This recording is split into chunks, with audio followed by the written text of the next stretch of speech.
ನೀವು ತಪ್ಪೇ ಮಾಡ್ದಿರೋ ಒಂದು ಪ್ರಾಬ್ಲಮ್ ಅಲ್ಲಿ ಸಿಕ್ಕಾಕೊಂಡ್ಬಿಟ್ಟಿರ್ತೀರ. ಇದರಿಂದ ಊರಲ್ಲಿರೋ ಪ್ರತಿಯೊಬ್ರು ನಿಮ್ಮನ್ನ ಹತ್ಯೆ ಮಾಡಿರೋ ಒಂಥರ ನೋಡ್ತಿರ್ತಾರೆ. ಆದ್ರೆ ಒಂದು ಹುಡುಗಿ ಮಾತ್ರ ನಿಮ್ಮ ಹತ್ರಕ್ಕೆ ಬಂದ್ಬಿಟ್ಟು ನಾನ್ ನಿಮ್ಮ ಅಸಿಸ್ಟೆಂಟ್ ಆಗಿ ವರ್ಕ್ ಮಾಡ್ತೀನಿ ಅಂತ ಹೇಳ್ತಾಳೆ. ಬಟ್ ಆಫ್ಟರ್ ನಿಮ್ಗೆ ಗೊತ್ತಾಗುತ್ತೆ ಆ ಹುಡುಗಿ ಹತ್ರ ಶೇಪ್ ಶಿಫ್ಟಿಂಗ್ ಪವರ್ ಐತೆ ಅಂತ. ಲೈಕ್ ಆ ಹುಡುಗಿ ಗೊರಿಲ್ಲಾ ತರ ಕನ್ವರ್ಟ್ ಆಗ್ತಾಳೆ. ಒಂದು ಫಿಶ್, ಒಂದು ಪಕ್ಷಿ, ಒಂದು ಆನೆ, ಈ ತರ ಚೇಂಜ್ ಆಗೋ ಪವರ್ ಆ ಹುಡುಗಿಗೆ ಇರುತ್ತೆ. ಇಂತ ಒಂದು ಸಿಚುವೇಶನ್ ಅಲ್ಲಿ ನೀವು ಸಿಕ್ಕಾಕೊಂಡಾಗ ನೀವು ಯಾವ ರೀತಿ ಮಾಡ್ತೀರಾ ಅಂಡ್ ನಮ್ಮ ಹೀರೋ ಏನ್ ಮಾಡ್ದ ಅಂತ ಈ ವಿಡಿಯೋದಲ್ಲಿ ನೋಡೋಣ. ಅಂದಂಗೆ ಮೂವಿ ಹೆಸರು ನಿಮೋನಾ ಅಂತ 2023 ಅಲ್ಲಿ ರಿಲೀಸ್ ಆಗಿರೋದು. ಇದೊಂದು ಫ್ಯಾಂಟಸಿ ಅಡ್ವೆಂಚರ್ ಮೂವಿ. ಇನ್ನ ಲೇಟ್ ಮಾಡ್ದಿರ ಮೂವಿ ಕಡೆ ಹೋಗೋದಕ್ಕೂ ಮೊದ್ಲು ನಮ್ ಕಡೆಯಿಂದ ಚಿಕ್ಕ ರಿಕ್ವೆಸ್ಟ್, ಬೇರೆ ಯೂಟ್ಯೂಬರ್ಸ್ ಎಕ್ಸ್ಪ್ಲೇನ್ ಮಾಡದೇ ಇರೋ ಮೂವೀಸ್ ನ ನಾವ್ ಎಕ್ಸ್ಪ್ಲೇನ್ ಮಾಡ್ತೀವಿ. ಆ ವಿಡಿಯೋಸ್ ನ ನೀವು ಮಿಸ್ ಮಾಡ್ದಿರಾ ನೋಡ್ಬೇಕಂದ್ರೆ ನಮ್ಮ ಚಾನೆಲ್ ನ ಸಬ್ಸ್ಕ್ರೈಬ್ ಮಾಡ್ಕೋಬೇಕು. ಸುಮಾರು 1000 ವರ್ಷಗಳ ಹಿಂದೆ ಎಲ್ಲರೂ ಅವರವರ ಪಾಡಿಗೆ ಸಂತೋಷವಾಗಿ ಜೀವನ ಮಾಡ್ತಿರ್ತಾರೆ. ಆದ್ರೆ ಒಂದು ದಿನ ಸಡನ್ ಆಗಿ ಒಂದು ಮಾನ್ಸ್ಟರ್ ಇವರು ಎಕ್ಸ್ಪೆಕ್ಟ್ ಮಾಡ್ದಿರೋ ಹಾಗೆ ಆ ರಾಜ್ಯದ ಮೇಲೆ ಅಟ್ಯಾಕ್ ಮಾಡೋದಕ್ಕೆ ಬರುತ್ತೆ. ಅಂತ ಟೈಮಲ್ಲಿ ಎಲ್ಲರೂ ಭಯ ಪಡ್ತಿರುವಾಗ ಗ್ಲೋರಿ ತನ್ನ ಒಂದು ಹುಡುಗಿ ಮಾತ್ರ ಧೈರ್ಯದಿಂದ ಆ ಮಾನ್ಸ್ಟರ್ ಜೊತೆ ಹೋರಾಡಿ ಕಾಡಿಗೆ ರಿಟರ್ನ್ ಕಳಿಸ್ಬಿಟ್ಟಿರ್ತಾಳೆ. ಮತ್ತೆ ಏನಾದ್ರೂ ಆ ಮಾನ್ಸ್ಟರ್ ಇವರ ರಾಜ್ಯದ ಮೇಲೆ ಅಟ್ಯಾಕ್ ಮಾಡೋದಕ್ಕೆ ಬರುತ್ತೆ ಅಂತ ಹೇಳ್ಬಿಟ್ಟು ಆ ರಾಜ್ಯ ಸುತ್ತಮುತ್ತನು ಗೋಡೆಗಳನ್ನ ನಿರ್ಮಾಣ ಮಾಡಿರ್ತಾಳೆ. ಅಂಡ್ ಸೀನ್ ಇವಾಗ ಪ್ರೆಸೆಂಟ್ ಅಲ್ಲಿ ಓಪನ್ ಆಗುತ್ತೆ. ಅಂದ್ರೆ 1000 ಇಯರ್ಸ್ ಆದ್ಮೇಲೆ ಟೆಕ್ನಾಲಜಿ ಅನ್ನೋದು ತುಂಬಾನೇ ಬೆಳವಣಿಗೆ ಆಗಿರುತ್ತೆ. ಆದ್ರೆ ಅವರ ಮನ್ಸಲ್ಲಿರೋ ಭಯ ಅನ್ನೋದು ಇನ್ನ ಹೋಗಿರೋದಿಲ್ಲ. ಅವರ ರಾಜ್ಯದ ಸುತ್ತಮುತ್ತ ಗೋಡೆಗಳ ನಿರ್ಮಾಣ ಆಗಿರುತ್ತಲ್ವಾ, 1000 ಇಯರ್ಸ್ ಆಗಿದ್ರು ಕೂಡ ಯಾರನ್ನು ಕೂಡ ಆ ಗೋಡೆ ದಾಟಿ ಆಚೆಗಡೆ ಹೋಗ್ಬೇಕು ಅಂತ ಅವರ ಮನ್ಸಲ್ಲೂ ಕೂಡ ಅನ್ಕೊಂಡಿರೋದಿಲ್ಲ.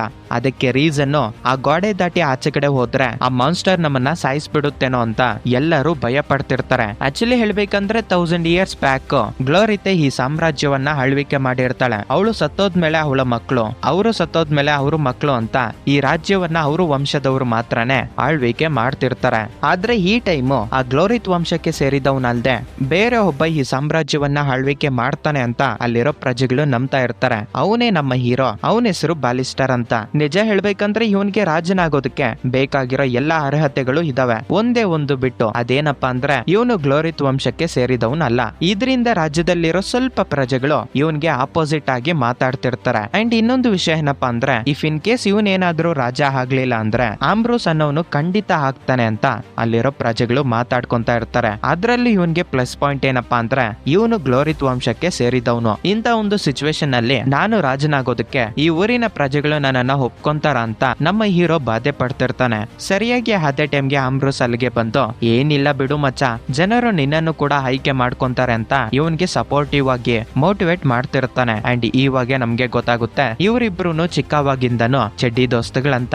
ನಂತರ ಸೀನಲ್ಲಿ ಸೆರೆಮನಿಗೋಸ್ಕರ ಎಲ್ಲರೂ ರೆಡಿ ಆಗ್ತಿರುವಾಗ ಇಲ್ಲೊಬ್ಬ ಇದಾನೆ ನೋಡಿ. ಇವನು ಖಡ್ಗನ ಕೊಟ್ರೆ ಮಾತ್ರನೇ ಪ್ರತಿಯೊಬ್ರು ಅದನ್ನ ಎತ್ಕೋಬೇಕಂತೆ. ಅವ್ರಾಗ ಅವರೇ ಖಡ್ಗ ಎತ್ಕೊಂತೀನಿ ಅಂದ್ರೆ ಇವನು ಅದಕ್ಕೆ ಬಿಡೋದಿಲ್ಲ. ಈ ತರ ಅವನು ನಮ್ಮ ಹೀರೋಗೂ ಒಂದು ಖಡ್ಗ ಕೊಟ್ಟು ಅವನ ಫೋನ್ ಅಲ್ಲಿ ಏನೋ ತೋರ್ಸೋದಕ್ಕೆ ಪ್ರಯತ್ನ ಮಾಡ್ತಾನೆ. ಸರಿಯಾಗಿ ಅದೇ ಟೈಮ್ಗೆ ಡೈರೆಕ್ಟರ್ ಕೂಡ ಅಲ್ಲಿಗೆ ಬರ್ತಾಳೆ. ಡೈರೆಕ್ಟರ್ ಅಂದ್ರೆ ಈ ರಾಜ್ಯಕ್ಕೆ ಒಬ್ಬ ರಾಣಿ ಇರ್ತಾಳಲ್ವಾ, ಅವಳಿಗೆ ರೈಟ್ ಹ್ಯಾಂಡ್ ಅಂತಾನೆ ಹೇಳ್ಕೋಬಹುದು. ಆ ಡೈರೆಕ್ಟರ್ ನಮ್ಮ ಹೀರೋ ಹತ್ರಕ್ಕೆ ಬಂದು ಸ್ವಲ್ಪ ಮೋಟಿವೇಟ್ ಮಾಡ್ತಾಳೆ. ಇವತ್ತು ನಿನ್ನ ರೂಪ ಈ ರಾಜ್ಯದಲ್ಲಿರೋ ಪ್ರತಿಯೊಬ್ಬರಿಗೂ ಗೊತ್ತಾಗುತ್ತೆ ಅಂತ. ನಂತರ ಸೆರೆಮನಿ ಸ್ಟಾರ್ಟ್ ಆಗುತ್ತೆ. ಫಸ್ಟ್ ರಾಣಿ ಹತ್ರ ಖಡ್ಗನ ಇಸ್ಕೊಳ್ಳೋದಕ್ಕೆ ಆಂಬ್ರೋಸೆ ಹೋಗ್ತಾನೆ. ಅವನು ಸ್ಟೇಜ್ ಮೇಲೆಗೆ ಹೋಗ್ತಾ ಇರುವಾಗ ಅಲ್ಲಿರೋ ಜನರು ಕೂಗ ಆಡ್ತಾ ಇರ್ತಾರೆ. ಆ ಸೌಂಡ್ ಗೆ ನಮ್ಮ ಕಿವಿಗಳು ಒಡೆದೋಗ್ಬಿಡ್ತವೆ ಅಂತಾನೆ ಹೇಳ್ಕೋಬಹುದು. ನಂತರ ನಮ್ಮ ಹೀರೋ ಬರ್ತಾನೆ. ಆಕ್ಚುಲಿ ಹೇಳ್ಬೇಕಂದ್ರೆ ಆಂಬ್ರೋಸ್ ಆದ್ಮೇಲೆ ಇವನನ್ನ ಮನಸ್ಫೂರ್ತಿಯಾಗಿ ತುಂಬಾ ನಂಬಿದ್ ಯಾರಪ್ಪ ಅಂದ್ರೆ ಈ ರಾಜ್ಯದ ರಾಣಿ ನಂಬಿರೋದಕ್ಕೆ ಇವನು ಈ ಪ್ಲೇಸ್ ವರ್ಗು ಬರೋದಕ್ಕಾಗಿರುತ್ತೆ. ಅವನನ್ನ ನೈಟ್ ಆಗಿ ಪ್ರಮೋಟ್ ಮಾಡ್ತಿರುವಾಗ ಅಲ್ಲಿರೋ ಪ್ರಜೆಗಳು ಸೈಲೆಂಟ್ ಆಗಿ ಕೂತ್ಕೊಂಡಿರ್ತಾರೆ. ಇದರಿಂದ ನಮ್ಮ ಹೀರೋ ಸ್ವಲ್ಪ ಮೂಡ್ ಆಫ್ ಆಗೋಗ್ಬಿಡ್ತಾನೆ. ಸಡನ್ ಆಗಿ ಏನಾಯ್ತೋ ಏನೋ ಗೊತ್ತಿಲ್ಲ, ಪ್ರತಿಯೊಬ್ರು ಜೋರಾಗಿ ಕಿರ್ಚಾಡೋದಕ್ಕೆ ಸ್ಟಾರ್ಟ್ ಮಾಡ್ತಾರೆ. ಇದರಿಂದ ನಮ್ಮವನು ಸ್ವಲ್ಪ ಮೋಟಿವೇಟ್ ಆಗಿ ಅವನಿಗೆ ಕೊಟ್ಟಿರೋ ಕತ್ತಿನ ಇಸ್ಕೊಂಡು ಹೋಗೋಣ ಅಂತ ಅನ್ಕೊಂಡು ಆ ಕತ್ತಿನ ಅವನ ಕೈಗೆ ಹಿಡ್ಕೊಂತಾನೆ. ನೆಕ್ಸ್ಟ್ ಸೆಕೆಂಡ್ ಗೆ ಆ ಕತ್ತಿ ಒಂದು ಗನ್ ತರ ಟ್ರಾನ್ಸ್ಫಾರ್ಮ್ ಆಗಿ ಮುಂದೆ ಇರೋ ರಾಣಿನ ಶೂಟ್ ಮಾಡಕ್ ಬಿಡ್ತಾನೆ. ನಿಜ ಹೇಳ್ಬೇಕಂದ್ರೆ ಅಲ್ಲಿರೋ ಯೋಧರೆಲ್ಲರೂ ರಾಣಿ ಮೇಲೆ ಯಾರಾದ್ರೂ ಅಟ್ಯಾಕ್ ಮಾಡೋದಕ್ಕೆ ನೋಡಿದ್ರೆ ಯೋಧರು ಅವ್ರ ಮೇಲೆ ಅಟ್ಯಾಕ್ ಮಾಡೋದಕ್ಕೆ ಪ್ರಯತ್ನ ಮಾಡ್ತಾರೆ. ಇದರಿಂದ ಆಂಬ್ರೋಸ್ ಅವನ ಹತ್ರ ಇರೋ ಒಂದು ಖಡ್ಗ ಎತ್ಕೊಂಡು ನಮ್ಮ ಹೀರೋನ ಕೈನ ಕಟ್ ಮಾಡಾಕ್ ಬಿಡ್ತಾನೆ. ಆ ಗನ್ನಿಂದ ಬಂದಿರೋ ಒಂದು ಲೇಸರ್ಗೆ ಮೇಲ್ಗಡೆಯಿಂದ ತುಂಬಾ ತೂಕವಾಗಿರೋ ಒಂದು ವಸ್ತು ಅಲ್ಲಿ ಬಿದ್ದೋಗೋದ್ರಿಂದ ಎಲ್ಲರೂ ಸೈಡ್ ಗೆ ಬಿದ್ದೋಗ್ಬಿಡ್ತಾರೆ. ಲಿಟ್ರಲಿ ಹೇಳ್ಬೇಕಂದ್ರೆ ನಮ್ಮ ಹೀರೋ ಕೆಳಗಡೆಗೆ ಬಿದ್ದೋಗ್ಬಿಟ್ಟಿರ್ತಾನೆ. ಇಂತ ಒಂದು ಟೈಮ್ ಅಲ್ಲಿ ನಾನಲ್ಲ ರಾಣಿನ ಶೂಟ್ ಮಾಡೋದಕ್ಕೆ ಟ್ರೈ ಮಾಡಿದ್ದು, ಯಾರೋ ಮಾಡಿ ನನ್ ಮೇಲೆ ಹಾಕೋದಕ್ಕೆ ಪ್ರಯತ್ನ ಮಾಡ್ತಿದ್ದಾರೆ ಅಂತ ಅಲ್ಲಿರೋರ್ಗೆ ಹೇಳಿದ್ರು ನಂಬೋದಿಲ್ಲ. ನಾನು ಈ ಕೆಲಸ ಮಾಡಿಲ್ಲ ಅಂತ ನಾನು ಪ್ರೂಫ್ ನ ಇಟ್ಕೊಂಡು ನಿಮ್ಮ ಹತ್ರಕ್ಕೆ ಬರ್ತೀನಿ ಅಂತ ಬಾಲಿಸ್ಟರ್ ಅಲ್ಲಿಂದ ಹೊರಟೋಗ್ಬಿಡ್ತಾನೆ. ನಿಮ್ಗೆ ಗೊತ್ತಿರೋ ಹಾಗೆ ಬಾಲಿಸ್ಟರ್ಗೆ ಪ್ರಜೆಗಳಲ್ಲಿ ಸ್ವಲ್ಪ ನೆಗೆಟಿವಿಟಿ ಇರುತ್ತೆ. ಇದರಿಂದ ಇವನು ಪೂರ್ತಿಯಾಗಿ ಅಲ್ಲಿರೋ ಪ್ರಜೆಗಳ ದೃಷ್ಟಿಯಲ್ಲಿ ಬ್ಯಾಡ್ ಪರ್ಸನ್ ಆಗಿ ನಿಂತೋಗ್ಬಿಡ್ತಾನೆ. ಅಂಡ್ ಇವಾಗ ನಮ್ಗೆ ಒಂದು ಚಿಕ್ಕ ಹುಡುಗಿ ನಡ್ಕೊಂಡು ಹೋಗ್ತಿರೋ ಹಾಗೆ ತೋರಿಸ್ತಾರೆ. ಆ ಹುಡುಗಿ ಸ್ಕ್ರೀನ್ ಅಲ್ಲಿ ನೋಡ್ತಿರುವಾಗ ನಮ್ಮ ಹೀರೋ ಆಗಿರೋ ಬಾಲಿಸ್ಟರ್ ಒಬ್ಬ ಕಳ್ಳನ್ ಮಗ ರಾಣಿನೇ ಸಾಯಿಸ್ಬಿಟ್ಟಿದ್ದಾನೆ. ಅವನಿಗೆ ಈ ರಾಜ್ಯವನ್ನ ಪರಿಪಾಲನೆ ಮಾಡಬೇಕು ಅಂತ ಅತಿ ಆಸೆ ಜಾಸ್ತಿ ಅಂತ ಅಲ್ಲಿರೋ ಸ್ಕ್ರೀನ್ ಮೇಲೆ ಬರ್ತಾ ಇರುತ್ತೆ. ಅದನ್ನ ನೋಡಿ ಈ ಹುಡುಗಿ ಎವಿಲ್ ಸ್ಮೆಲ್ ಕೊಡ್ತಾಳೆ. ನಿಜ ಹೇಳ್ಬೇಕಂದ್ರೆ ಈ ಹುಡುಗಿನೇ ನಮ್ಮ ಹೀರೋಯಿನ್. ಇವಳ ಹೆಸರು ನಿಮೋನಾ ಅಂತ. ಅಂಡ್ ಇನ್ನೊಂದು ಕಡೆ ನಮ್ಮ ಹೀರೋ ತಪ್ಸ್ಕೊಂಡು ಹೊಡೋಗ್ಬಿಟ್ಟಿರ್ತಾನಲ್ವಾ, ಆ ಟೈಮಲ್ಲಿ ಅವನ ಕೈ ಕಟ್ಟಾಗೋಗ್ಬಿಟ್ಟಿರೋದ್ರಿಂದ ಅವನಷ್ಟಿಗೆ ಅವನೇ ಒಂದು ಪ್ರೊಸ್ಥೆಟಿಕ್ ಹ್ಯಾಂಡ್ ಅನ್ನ ಕ್ರಿಯೇಟ್ ಮಾಡ್ಕೊಂಡು ಅವನೊಂದು ಹ್ಯಾಂಡ್ ಅನ್ನ ರೆಡಿ ಮಾಡ್ಕೊಂತಾನೆ. ಸರಿಯಾಗಿ ಅದೇ ಟೈಮ್ಗೆ ಯಾರೋ ಡೋರ್ ನ ನಾಕ್ ಮಾಡ್ದಂಗೆ ಅನ್ಸುತ್ತೆ. ಇವನ್ ಈ ಪ್ಲೇಸ್ ಅಲ್ಲಿ ಇದಾನೆ ಅಂತ ಇವನಿಗೆ ಮಾತ್ರನೇ ಗೊತ್ತಿರುತ್ತೆ, ಯಾರಿಗೂನು ಗೊತ್ತಿರೋದಿಲ್ಲ. ಯಾರಾದ್ರೂ ನನ್ನನ್ನ ಹಿಡ್ಕೊಳ್ಳೋದಕ್ಕೆ ಬಂದಿದ್ದಾರೆ ಅನ್ನೋ ಅಂತ ಒಂದು ಗ್ಲಾಸ್ ಹಿಡ್ಕೊಂಡು ಅವ್ರ ಮೇಲೆ ಅಟ್ಯಾಕ್ ಮಾಡೋದಕ್ಕೆ ಡೋರ್ ಓಪನ್ ಮಾಡ್ತಾನೆ. ಆದ್ರೆ ಅಲ್ಲಿ ಯಾರು ಇರೋದಿಲ್ಲ. ನಂತರ ಹಿಂದಕ್ಕೆ ತಿರುಗಿ ನೋಡಿದ್ರೆ ಹಲೋ ಬಾಸ್ ಅಂತ ನಿಮೋನಾ ಅಲ್ಲಿಗೆ ಬಂದ್ಬಿಟ್ಟಿರ್ತಾಳೆ. ಇವನು ಚುಚ್ಚಾಕ್ ಬಿಡೋಣ ಅಂತ ಜಸ್ಟ್ ಮಿಸ್ ಅಲ್ಲಿ ಸ್ಟಾಪ್ ಮಾಡಾಕ್ತಾನೆ. ಇವನು ಸಾಯಿಸೋದಕ್ಕೆ ಪ್ರಯತ್ನ ಮಾಡಿದ್ರು ಆ ಹುಡುಗಿ ಅದಕ್ಕೆ ಭಯನೇ ಪಟ್ಟಿರೋದಿಲ್ಲ. ಏನ್ ಬಾಸ್ ನೀವು ನಿಮ್ಮ ಅಸಿಸ್ಟೆಂಟ್ ಆಗಿ ಜಾಯ್ನ್ ಆಗೋಣ ಅಂತ ಬಂದ್ರೆ ನನ್ನನ್ನೇ ಸಾಯಿಸ್ಬಿಡ್ಬೇಕು ಅಂತ ಅನ್ಕೊಂತ ಇದ್ದೀರಾ ಅಂತ ಕೇಳಿದಾಗ, ಅಸಿಸ್ಟೆಂಟ? ನನಗೆ ಯಾವ ಅಸಿಸ್ಟೆಂಟು ಬೇಡ, ಮೊದ್ಲು ನೀನ್ ಯಾರೋ, ನಿನ್ ಹೆಸರೇನು ಅಂತ ಕೇಳಿದಾಗ ನಾನು ನಿಮೋನಾ ಅಂತ ಪರಿಚಯ ಮಾಡ್ಕೊಂತಾಳೆ. ಓಕೆ ಬಾಸ್, ಇವಾಗ ಪಾಯಿಂಟ್ ಗೆ ಬರೋಣ. ನೀವು ಯಾರನ್ನ ಸಾಯಿಸ್ಬೇಕು ಅಂತ ಅನ್ಕೊಂತ ಇದ್ದೀರಾ? ಈ ವೆಪನ್ ನ ಯೂಸ್ ಮಾಡಿ ಸಾಯಿಸ್ಬೇಕು ಅನ್ಕೊಂತ ಇದ್ದೀರಾ? ಅದು ಯಾವಾಗ, ಯಾವ ರೀತಿ? ಓ ಇವನೇನಾ ನಿನ್ನ ಟಾರ್ಗೆಟ್? ಯಾವ ರೀತಿ ಇವನನ್ನ ಹತ್ಯೆ ಮಾಡ್ಬೇಕಂತ ಅನ್ಕೊಂತ ಇದೀಯ ಅಂತ ಒಂದು ಸೈಕೋ ಹುಡುಗಿ ತರ ಮಾತಾಡ್ತಿರ್ತಾಳೆ. ಅದಕ್ಕೆ ನಮ್ಮ ಹೀರೋ ಇದ್ಕೊಂಡು, ನೋಡಮ್ಮ ತಾಯಿ, ನಾನೊಬ್ಬ ಸೈಕೋನು ಅಲ್ಲ, ವಿಲನ್ನೂ ಅಲ್ಲ, ನಾನು ಯಾರನ್ನು ಸಾಯಿಸ್ಬೇಕು ಅಂತ ಪ್ಲಾನ್ ಆಗ್ತಿಲ್ಲ. ನಿಜ ಹೇಳ್ಬೇಕಂದ್ರೆ ಯಾರೋ ರಾಣಿನ ಸಾಯಿಸ್ಬಿಟ್ಟಿದ್ದಾರೆ, ಅದು ನಾನ್ ಮಾಡಿದ್ದೀನಿ ಅಂತ ಎಲ್ಲರಿಗೂ ಪೋಟ್ರೆ ಮಾಡಿದ್ದಾನೆ. ಅವನನ್ನ ಇವಾಗ ನನ್ ಕಂಡು ಹಿಡ್ದು ನಾನು ಇನ್ನೋಸೆಂಟ್ ಅಂತ ಪ್ರೂವ್ ಮಾಡ್ಕೋಬೇಕು ಅಂತ ಹೇಳ್ತಾನೆ. ನೀನು ವಿಲನ್ ಅಲ್ವಾ ಅಂತ ನಿಮ್ಮನ್ನ ಸ್ವಲ್ಪ ಡಿಸಪಾಯಿಂಟ್ ಆಗ್ತಾಳೆ. ನೀನು ಇನ್ನೋಸೆಂಟ್ ಅಂತ ಪ್ರೂವ್ ಮಾಡ್ಕೋಬೇಕು ಅಂತ ಅನ್ಕೊಂತಿದ್ಯಲ್ವಾ, ಆ ವಿಲನ್ ಯಾರು ಅಂತ ಕಂಡುಹಿಡಿಯೋದಕ್ಕೆ ನಾನ್ ನಿನಗೆ ಸಪೋರ್ಟ್ ಮಾಡ್ತೀನಿ ಅಂತ ಹೇಳ್ತಾಳೆ. ಅದಕ್ಕೆ ಬಾಲಿಸ್ಟರ್ ಇದ್ಕೊಂಡು, ಚಾನ್ಸೇ ಇಲ್ಲ, ನನಗೆ ಯಾರು ಸಪೋರ್ಟ್ ಬೇಕಾಗಿಲ್ಲ, ನಾನೊಬ್ಬನೇ ಅವನನ್ನ ಕಂಡು ಹಿಡಿತೀನಿ ಅಂತ ಅವನು ಆಚೆಗಡೆ ಹೋಗ್ತಾ ಇರ್ತಾನೆ. ಆವಾಗ ನಿಮೋನ ಹಿಡ್ಕೊಂಡು, ಈ ಟೈಮಲ್ಲಿ ಆಚೆಗಡೆ ಹೋಗೋದಕ್ಕೆ ಹೋಗ್ಬೇಡ, ನಿನ್ನ ಹಿಡ್ಕೊಂಡು ಜೈಲಲ್ಲಿ ಹಾಕ್ತಾರೆ ಅಂತ ಹೇಳ್ತಾ ಇದ್ರು. ನನ್ನನ್ನ ಯಾರು ಹಿಡ್ಕೊಳ್ಳೋರು ಅಂತ ಅವನು ಆಚೆಗಡೆ ಹೋಗ್ತಾನೆ. ಹೋಗಿದ್ದ 10 ಮಿನಿಟ್ಸ್ಗೆ ಅವನನ್ನ ಹಿಡ್ಕೊಂಡು ಜೈಲಲ್ಲಿ ಹಾಕ್ತಾರೆ. ಸರಿಯಾಗಿ ಅದೇ ಟೈಮ್ಗೆ ಡೈರೆಕ್ಟರ್ ಅಲ್ಲಿಗೆ ಬರೋದ್ರಿಂದ, ನಾನು ತಪ್ಪೇ ಮಾಡಿಲ್ಲ, ನಾನಲ್ಲ ರಾಣಿನ ಸಾಯಿಸೋದಕ್ಕೆ ಟ್ರೈ ಮಾಡಿದ್ದು, ಯಾರೋ ಸಾಯಿಸ್ಬಿಟ್ಟು ನನ್ ಮೇಲೆ ಹಾಕಿದ್ದಾರೆ ಅಂತ ಅವನ ಕಡೆ ಸಿಚುವೇಶನ್ ಡೈರೆಕ್ಟರ್ಗೆ ಎಕ್ಸ್ಪ್ಲೇನ್ ಮಾಡೋದಕ್ಕೆ ಟ್ರೈ ಮಾಡ್ತಿರ್ತಾನೆ. ಆದ್ರೆ ಇವನ ಮಾತುಗಳು ಆ ಡೈರೆಕ್ಟರ್ ಕೇಳಿಸ್ಕೊಂತೀರಾ, ಎಷ್ಟು ದ್ರೋಹ ಮಾಡಿದ್ಯೋ, ನಿನ್ನ ರಾಣಿ ಬಿಟ್ರೆ ಯಾರು ಕೂಡ ನಂಬಿರ್ಲಿಲ್ಲ, ಆದ್ರೆ ನೀನೇ ರಾಣಿಗೆ ಮೋಸ ಮಾಡಿ ರಾಣಿನ ಸಾಯಿಸಿದ್ಯಾ ಅಂತ ಹೇಳ್ಬಿಟ್ಟು ಸ್ವಲ್ಪ ಕೋಪದಿಂದ ಅಲ್ಲಿಂದ ಹೊರಟೋಗ್ಬಿಡ್ತಾಳೆ. ಇದರಿಂದ ನಮ್ಮವನು ಸ್ವಲ್ಪ ಡಿಸಪಾಯಿಂಟ್ ಆಗ್ತಾನೆ. ಯಾರನ್ನು ಕೂಡ ನನ್ ಮಾತು ನಂಬ್ತಿಲ್ಲ, ಇವಾಗ ನಾನ್ ಏನ್ ಮಾಡ್ಬೇಕು ಅಂತ ಒಂದ್ ಹತ್ರ ಕುತ್ಕೊಂಡ್ಬಿಡ್ತಾನೆ. ಆವಾಗ ಸಡನ್ ಆಗಿ ಹಲೋ ಬಾಸ್ ಅಂತ ನಿಮ್ಮನ್ನ ಎಂಟ್ರಿ ಕೊಡ್ತಾಳೆ. ಯಾವ ತರ ಬಂದ್ಲೋ ಹೇಗ್ ಬಂದ್ಲೋ ಗೊತ್ತಿಲ್ಲ. ಇವನು ರೆಡಿ ಮಾಡ್ಕೊಂಡಿರೋ ಪ್ರೊಸ್ಥೆಟಿಕ್ ಹ್ಯಾಂಡ್ ಕೂಡ ಅವರು ಕಿತ್ಕೊಂಡು ಹೊರಟೋಗಿರ್ತಾರೆ. ಅದನ್ನ ನಿಮ್ಮನ್ನ ಎತ್ಕೊಂಡ್ ಬಂದು, ನನಗೆ ಈ ಲಾಕ್ ಓಪನ್ ಮಾಡೋದಕ್ಕೆ ಪಾಸ್ವರ್ಡ್ ಗೊತ್ತು ಅಂತ ಹೇಳ್ಬಿಟ್ಟು ಪಾಸ್ವರ್ಡ್ ಟ್ರೈ ಮಾಡ್ತಾಳೆ. ಆದ್ರೆ ಅದು ಓಪನ್ ಆಗೋದಿಲ್ಲ. ಇದರಿಂದ ಅದನ್ನ ಹೊಡೆದಾಕ್ಬಿಟ್ಟು ಆ ಡೋರ್ಸ್ ನ ಓಪನ್ ಮಾಡ್ತಾಳೆ. ಇನ್ನ ನಮ್ಮ ಹೀರೋ ಹತ್ರ ಬೇರೆ ಚಾಯ್ಸ್ ಇರೋದಿಲ್ಲ, ಈ ಹುಡುಗಿ ಜೊತೆನೆ ಹೋಗ್ಬೇಕಾಗುತ್ತೆ.